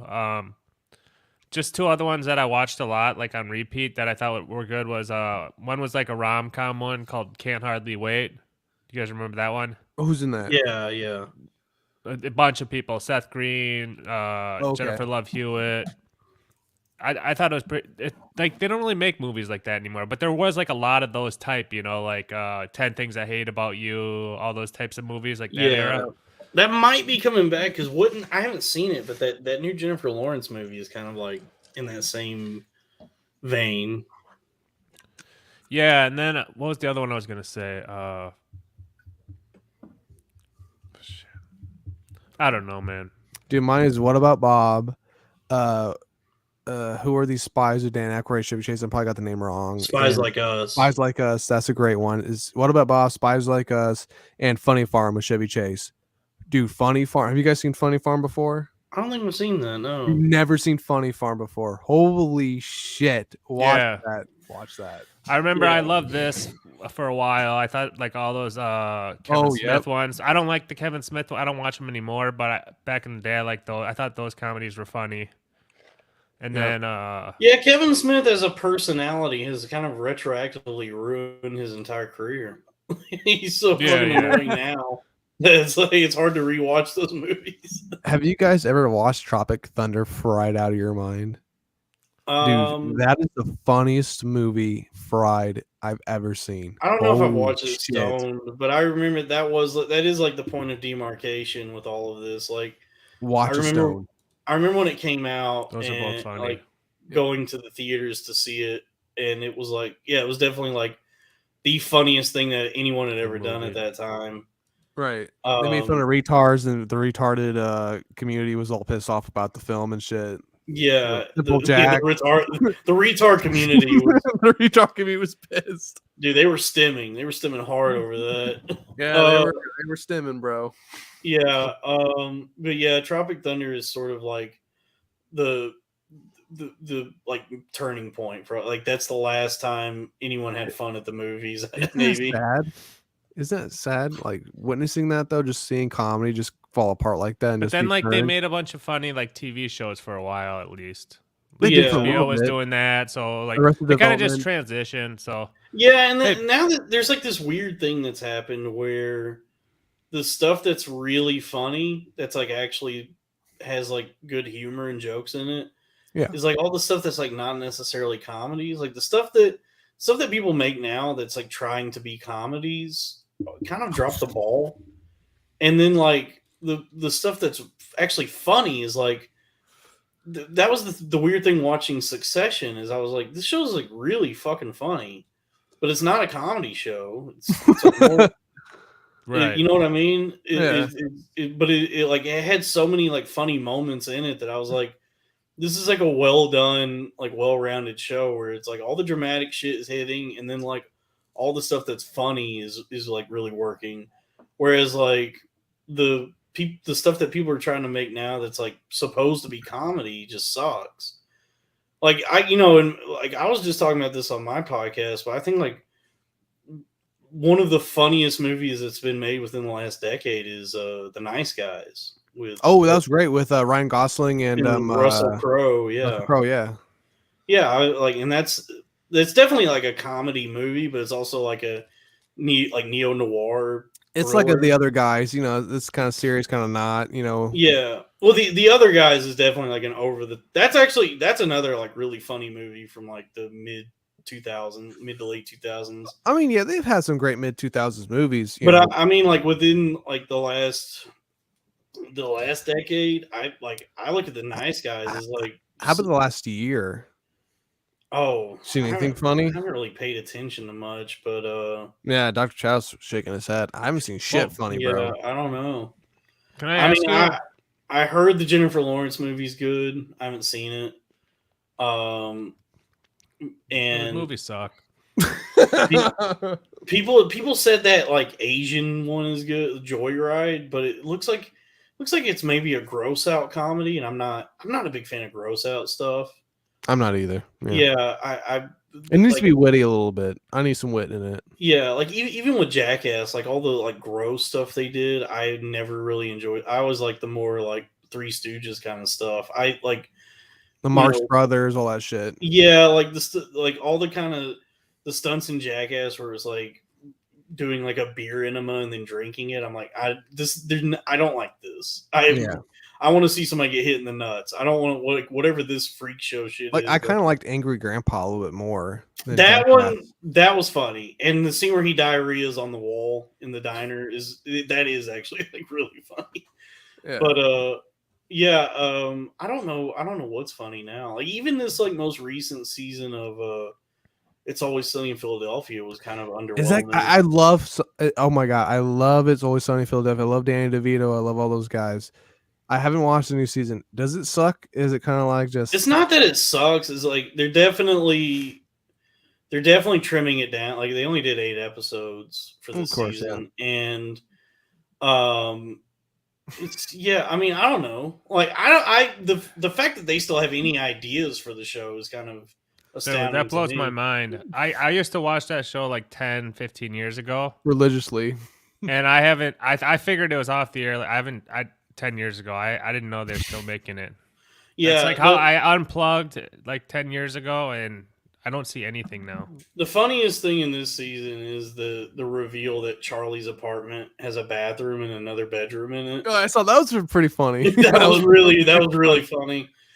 But yeah, overall the season was kind of underwhelming. But it's like that show's gone on way longer than anyone thought it would. Like I mean, we had Any Dick on, and we were talking to him, and I asked, he was talking. We were talking about film and whatnot, and I told him, I said, it's kind of interesting to me.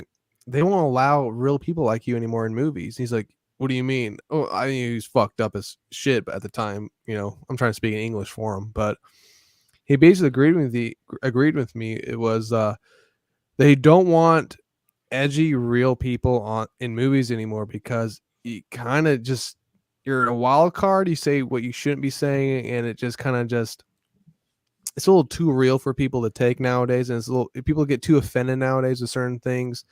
And Andy Digg was just screaming, yes, I agree with that. He's like, no one will hire me for this new shit anymore. Like they will not have me on a new comedy because I'm just too offensive. Because they don't allow you to improv the same way you used to be able to do back in the day. And that's the same thing with stand-up comedy. They don't want comedy like you used to do, Dalton, back in the day. It's too offensive. It's too off the rails. It's too honest. They don't want honesty anymore. People want to feel good when they go to shows. They don't want to have to say, oh, holy shit, you know what? That is true. I should laugh at myself. People don't like laughing at themselves anymore. Yeah, I don't know. People just don't like going out. That too, yeah. It's all like a tightrope. It's like this weird balance between like sincerity and irony, like that was always like the reason I didn't really care for The Office that much. Was it? You didn't like The Office? It was way too schmaltzy. It was like it started getting into this place where Gay Witch Hunt was hilarious. It was like expecting me to give a shit about these characters too much. I was like, I don't need to see these people grow and mature in their lives and get married and have. Like I'm not. It's a fucking sitcom. Are you Are you a fan of British comedies? Yeah, like In-Betweeners. Yeah, I liked In-Betweeners. I like Snuffbox with Matt Berry and Rich Fulcher. You ever watch Idiot Abroad? Yeah, I like that. Yeah. I like The Mighty Boosh was a big one when I was a kid. Are you more a fan of British comedy nowadays or American? You'd have to say. Man, I don't know. Like it's all kind of the same now, right? Like I don't know what they're doing in Britain now. I mean, you saw Ricky Gervais kind of go off the deep end and get canceled. Not get canceled, but for his SJW transgender jokes, right? Maybe.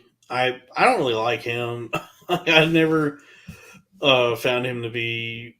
You don't like Ricky? No, I think he's kind of annoying and like very self-righteous. Is that kind of self-righteous to say that you think he's self-righteous? I mean, I don't know. He's just like all the like atheist shit and trying to be like some sort of like thought leader. Like I don't know, whatever he's doing. I mean, yeah, the British Office is good for sure. Right. But yeah, I think like British comedies kind of do a nice thing where they understand to like get in and get out. What's your take on Seth Rogen dipping on his buddy like that? James Franco? Yeah, just just completely just cutting ties Showbiz, with them. showbiz, baby. You don't want to be associated with a potential abuser or whatever. Like, I don't know. Like, Bad guy. I know, yeah. isn't that crazy? He's a bad guy. I never knew that about him. Come on, bro. Yeah. Yeah, I mean that's that whole industry is like, you do what you got to do to save face and keep making money, and Kind of like what your friends did to you. They kind of just at the lowest rung of the ladder that still happens. So it may like it's not, it's like you want to stick by your boys, but also it's like, hey, like I got to make money. I got to, or you actually don't have to make, like you're like a James Franco. Yeah, exactly like James Franco. Yeah, exactly. You've been used and abused for views. Yeah, and now you're at a certain point you have to rebound. But it's fuck Hollywood. It's like fuck Hollywood. What do you mean fuck Hollywood? Because he's trying to get into the internet now. He doesn't need to follow any of these Hollywood shit. But like all these people are like sociopaths. The internet's where it's at, right? Yeah, because like all the like Hollywood and all these like mega rich people that are trying to stay relevant and keep making tons and tons of money. I guess I understand that, but it's also like you also don't need the money. You know what I mean? Like you could just completely stop everything and probably live pretty comfortably the rest of your life. But it doesn't work that way. No, money only gets created when lines of credit get taken out. So like they have to do something for the money to exist anyway. So it's all asset based and debt based. So there's not like a finite amount of money, and because they're making more, you're making less. It doesn't. It has nothing to do with it. So I wouldn't worry about that. That was like such the weirdest thing about that strike as it was happening, and I guess it's still going on. The SAG strike, yeah. SAG-F. The writer's strike is over, but the SAG strike is still going on. Is like there's all these like photo ops and stuff happening where like these big name celebrities are out on the picket line, and it's like, you go like they get all this support or whatever just because they're seen with like pick like posters and stuff. It's a photo op. As far as we know, the only person that's offered any real support for any of those fucking people is Drew Carey. He's the only one out of all these big name celebrities that has like gone out of his way, has spent like hundreds of thousands of dollars to actually show like real tangible support for these people. It's probably just paying off hoes, bro. No, he hadn't he like the story is like he's covered everyone's meals the entire time. Like he has like some line of credit at like all these different restaurants where it's like, hey, if you're on the picket, like if you're striking, food's on me. And he's racked up like $500,000 or $600,000 worth of like stuff he's paid for these people. But like all these other like big name like multimillionaire actors and writers or whatever out on these picket lines, there's no stories coming out of them like showing any real tangible support for the like people lower on the ladder who are like can't pay their mortgages. They're just there with them. It's a good photo op, man. Come on. Yeah, it's like a photo op. Yeah, but it's like, I see a picture of like Margot Robbie or whoever out on the picket line. It's like, well, that's all well and good, but you understand the people you're with like literally are like going homeless right now, and you're just here taking nice pictures. Like, I understand the real villains. They're always getting their picture taken for something. I understand the real villains are the CEOs and stuff, like these executives who are hoarding this wealth and not like distributing like these small percentages that could easily go toward the workers and all that. But it's also like, well, if Drew Carey can spend hundreds of thousands of dollars and it's no skin off his nose, then why aren't there more big names like actually doing that sort of thing? That's where it gets me, is like is like all of this is just another opportunity to do this like pseudo activism. AI is It's the so next thing, fake, bro. AI is the next thing, dude. You can't Yeah. deny it. You know way too much about all that stuff. Let's get back to the internet-based stuff. What's your problem with Top G and who are your manosphere guys? Do you like? Are you more of like a Jay Waller? Are you a Christian Take guy? I don't. Do you like Fresh and Fit? Who's Uh, your favorite manosphere influencers? I don't know. Pearl Davis, Pearl Why Davis, that lady yeah. who. No, I don't. I don't really like any of those people. Like I. Why not? It just comes across so abrasive to me. Like it just makes me It's on your uncomfortable. computer. Why do you get so scared? No, I don't really like the message that they're sending, and it yeah, I don't know. It can help you escape the Matrix, bro. Yeah, I'd love to. I would love for Andrew Tate The to. Matrix, bro. It's right here. I There you would go. I would love for Andrew Tate to actually talk about what he thinks the Matrix is about. Like, Oh, he has for several hours on Yeah. end, many times. Oh, he actually has talked about the movie. Yes. Oh, the movies. Well, yeah, he does. He does talk about the movies. I just would love. I would love to know what any of these like people who talk like that, like Right. red pill guys. I would love for any of these people to actually like go back to the source material and like offer their like thoughts and theories and opinions on like what they think is going on in that movie. Oh, 'Cause- well, look online. Go on TikTok. There's probably 10,000 Go on TikTok. people, 10,000 different videos of Tate explaining what it is that have been Right. shared by 100,000 sock what he accounts. thinks the Matrix is. Oh yeah, that's Yeah. one of his big things. You know. You break away from the Matrix. Yeah. Yeah. Yeah, I don't know. That's like the weirdest thing.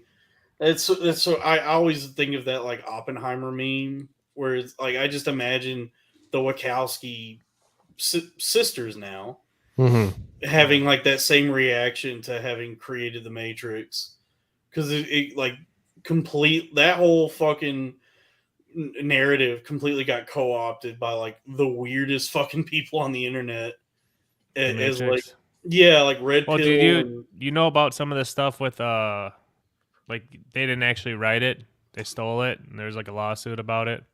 There's this guy who wrote it. Oh, Supposedly. I've heard of that. Yeah. There's a lot of stuff with that movie, and Oh, it's very derivative. Yeah, it's not like an original idea, but it's No. cool. It's cool as fuck. Right. No, but it's not original.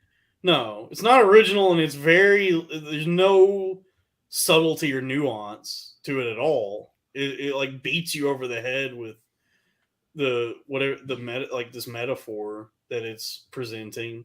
Like, there's a scene in the movie where, like, at the beginning of the movie, where Neo, like, they cut to like a book that Neo is reading, and it's the actual simulacra and simulation by Jean Baudrillard, which is where like where they got the entire fucking idea for it. You don't think they were just being edgy, just putting that in the film? Probably, yeah. It's definitely He goes, a late '90s edgy movie. It's got my favorite thing from that era. There is a scene, the rave scene at the beginning, where they're listening. The Dracula is playing in the right.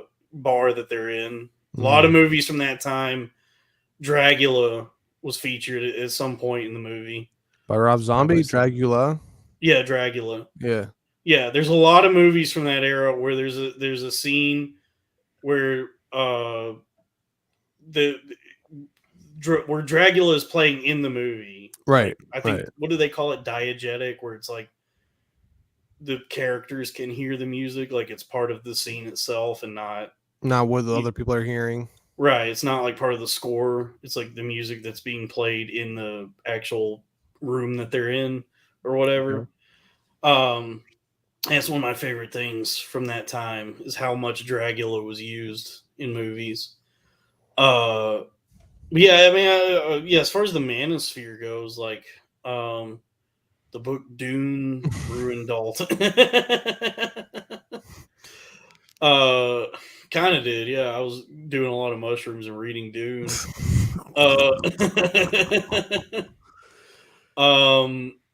Yeah, I mean, Continue though. What were you saying though? Continue. yeah, I'm not a big fan of the manosphere. Like, I don't. What? You don't believe in strong men?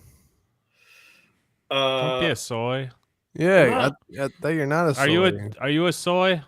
You Am can I a admit it if you soy? Am are. I a soy boy You beta can beta admit cuck? it if you are. Um, Be honest though. Be honest, I Dalton. Be think honest with Joe. Are you a soy? historically, I have been a bit of a faggot. Yeah. Okay. I don't. Yeah, I don't want to be. I don't want to be a. I don't want to be a. I don't want to be a soy boy beta cuck for sure. No. But I also don't want to be like a manosphere guy. I just would. I would rather be just like a regular dude. Like I'm not No. a like Listen to- I. Go ahead. No, it's just like everything I've seen of the Tate brothers. It just makes me feel kind of uneasy. Like I'm like these guys are so fucking They're only aggressive. And, prostituting women. What's the issue with that? Everyone does it. yeah, like dude. You don't have They hoes. do. They do. You can laugh. They do it though. Everyone does it. Who gives a fuck? You know, Yeah. a couple of chicks. Oh, who gives a fuck? They're dumb. They're dumb bimbos. yeah, like maybe. I mean, like I don't. Is Rogan in the manosphere? I mean, I guess Rogan's cool. No. No, Rogan's No, too, no. He's too like he's too faggoty. he kind of sold out. Yeah. So like he's kind of more of like in the He's plant owned. slash yeah like He's owned by CIA Spotify. plant type. Oh, vote. yeah. I mean, I don't know. Like the manosphere guys always. It just always made me kind of feel weird. Like it's such an Okay, an what aggressive. is your idea of a man's man then? A man's man? Yeah, who's a man that you admire? Yeah. Not like someone that we might like know or you can Yeah, describe. not to us. John Not Wayne, like my uncle. Cary Grant or Humphrey Bogart, something, you know, in this generation. We might Like know. a man's man, a man I admire. I guess you can use a movie character too if you really need to. If you really need to. Let me think. A man's man, a good that man. you look up to, that you aspire to be, that you can resolve That with. displays admirable traits. Yes. Jeff Bridges. Okay. In real life or in a role? Both. I think. Okay, what role like specifically? I kind of know what he's like in real life. He seems kind of weird, but he's kind of weird. his Texas Ranger character in Hell or High Water. I don't know that one shit. Oh, dude, I love him as an actor. I can name several movies Yeah. I've seen him in that he's great in, but I just don't know that one. You know who my man's man is? Oh, by the way, the Bears won 40-20. Holy shit! Oh, nice. Oh shit! Told you, bro. All right, this is my man's man. Let me look him up real quick. His name, because I don't remember it because it's so fucked. His name is so. But every role he plays an American patriot, and his most famous line is, "I dove in that hole because there was a child in there and a good looking lady, because I'm a patriot." And I was like, "Yes, sir. That's what you do. You dive into holes. You go into adversity because of a good looking lady and a child in need. That's what you do as an American." I'm gonna pull up his name real quick right now. Hang on, give me, you guys, mumble and jabble while I look this up. Go ahead, do your thing. Who's another man, like cool man's man? That's good. John Cena. John Cena's a fucking puss. He's a puss. I don't know a lot about him, but I learned Mandarin to not offend the Chinese. He's a bitch. I like John Cena a lot. Seems pretty hardworking. I like Dave Bautista. Bautista's cool. Yeah. Who? Thomas Hayden Church. That's who I'm talking about. Oh, he rocks. Yeah, he's cool. Him Thomas in real Hayden life. Church. He's a great conservative, great liberal / conservative. He has got his great ideologies in place. He believes in the upper class, power. Oh, nice, good. I like him too. Let's go. He's a good man. He believes in finance. He's a great gentleman. He believes in Saudis. He's been married for 100 years, but he's probably cheated on her probably 100 times also. He's a good man, and that's all I believe in. Who else is there? Because these are just like actors. Gary Busey. Gary Busey's cool. Clint Eastwood. Yeah, he's pretty badass. He Yeah, back in the day. I mean, Yeah. like nowadays, it's like, he's just kind of weird. He's pretty old now. Yeah, he's really old and kind of What, demented. what about the guy? What about the guy that was like a huge martial artist back in the day? They made memes about all the time. Forgot that guy's name. Chuck Norris? That's it. Yeah, Chuck Yeah. Norris. He seems Yeah. like a good dude. He seems like a good dude, yeah. Kiefer Sutherland, Donald Sutherland, good dudes, good men. Yeah. Probably. Would you fuck any of them? Dave Portnoy, someone said. Yes, Dave Portnoy. There you go. Mike Buscetti. I think he's a good dude overall. He's kind of annoying sometimes, but I've watched enough of his stuff where I kind of think I get what he's doing. Yeah. He's very loyal to like his guys, Oh, yeah, that's what you should be. You should be loyal. I don't think this Buscetti guy's a good dude. Buscetti. Do you? Hey, I kids. don't, for one, I don't really like him on shows, and for two, I don't think he's a good dude. So, kick rocks, Buscetti. Kick Pay him for life. Yeah. What Biden? actress? I don't know about Biden. Biden's actually a good man. I'm not gonna lie. Biden does do some great things for our country. But anyway, I'm trying to think who's like a man, who's like an honorable gentleman. Jeff Springsteen, Kid Rock. My favorite guy is Kanye, but I know he's like very like polarizing and controversial. You know what I like, and I don't even know if I've ever listened to any of his music, but I like the guy is the Jelly Roll. Yeah. People were calling you Jelly Roll earlier. That's like on 180 right here. I'm basically Jelly Roll, yeah. No, he's I've seen him on shows, podcasts. He's pretty entertaining. Yeah, he seems like a pretty stand-up dude. Him and Post Malone are both like Post Malone. I think that Jelly Roll guy is like out of his mind, but like, yeah, he's got a good heart. I don't fuck with Post, dude. Post is dirty, bro. You gotta look into the SoundCloud arrow. Dude, I love Posty. Posty's a piece of shit, bro. I don't like him. Dude, he's a piece of shit. Dude, he's balling out. He spent like almost $3 million on a Magic the Gathering card. That makes him awesome. Cool. That's awesome. All right, so he helped influence drug addicts. You think that's cool too? No. Okay, he's a piece of shit. What about Brad? Brad Garrett? Yeah, I guess so. He's probably a good guy. Yeah. Artie Lang. He seems like a good dude. He's a sweet gentleman. He's sweet. Kevin James. Carl was a good dude. We had him on earlier. Carl from Who Are These Podcasts? Great guest. Yeah. Dave Attell. Dave Attell is cool. He's a good dude. Is Kevin Brennan a good man, honestly, in your own opinion? Do you think he's a good father, a good husband? Kevin Brennan? Yeah. Man, I don't know. Good brother. I couldn't imagine what he's like domestically. This guy, dude. Yeah, it's gotta be a fucking nightmare. I don't know. But you know what? I gotta probably end the show here. It is 11:19, sir. It's getting kind of late. We're hitting around almost 4 hours with you. We almost ripped off 4 hours. That's pretty good. Dude, that's crazy. No, I love it. It was awesome catching up with you, man. I know you've never met me, but like I've got like I've seen you enough where I'm like I know stuff about you, so it's cool to see you again. Yeah, that's good to see you. That's the thing with the internet is everybody has like weird intervals, parasocial relationships. Right. Like that's kind of why I stopped listening to podcasts. Why is that? Really, like, because you start to develop this like weird fucked up dynamic with like these shows you listen to all the time. Like you know what I mean? Like you see it happen where like I saw it a lot with Cumtown. Like a lot of people that were like big fans of that show were like fucking psychos and thought they had like some sort of like actual relationship or friendship or they're crazy. Knew anything about those guys, right? And then like it kind of happened with our show. Like there were like just a lot of people who were like glomming on to like what we were doing, and they're groupies, like, man. Yeah, like trying to psychoanalyze us. And did you ever fuck a groupie before? Did I ever fuck a groupie? Yeah, right. Yeah. Yeah. Oh, how was that, bro? I bet that shit was nuts. Groupie pussy is always the best pussy. That was sort of like my relationship with that one lady. Okay. From Skanks, yeah. Well, I don't want to get into that thing because we're going to be gentlemen here. She was fun. Like I said, You got your dick hard.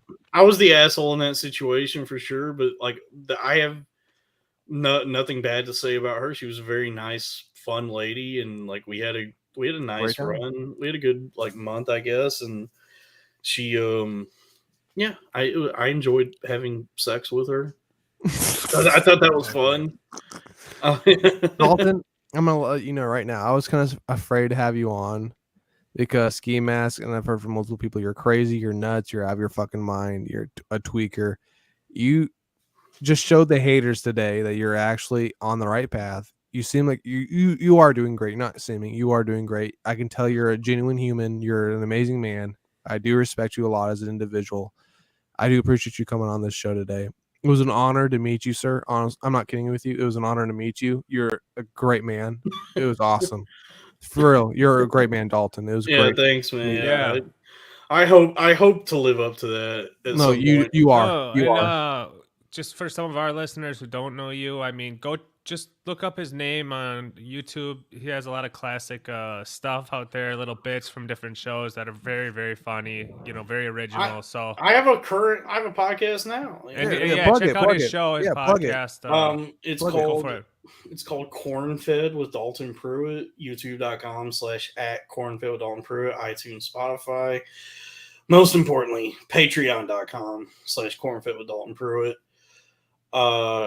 We got $5, $10, $15 tiers. I'm doing. Did you see that telemarketers documentary? No, what was that? It's this documentary all about the those like charity scam calls that you get, where it's some guy who's like, "Yeah, hi, this is Sam on behalf of the Fraternal Order of Police." Like, those kind of calls.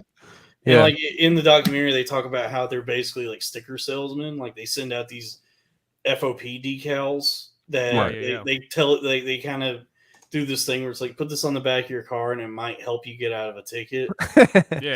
I designed this decal that looks like that, but it's for the podcast. Cool. And so if you go on my Patreon, for $25 a month, the $25 a month tier, you get one of those stickers after you've been subscribed for 3 months. So it is $75 for a sticker.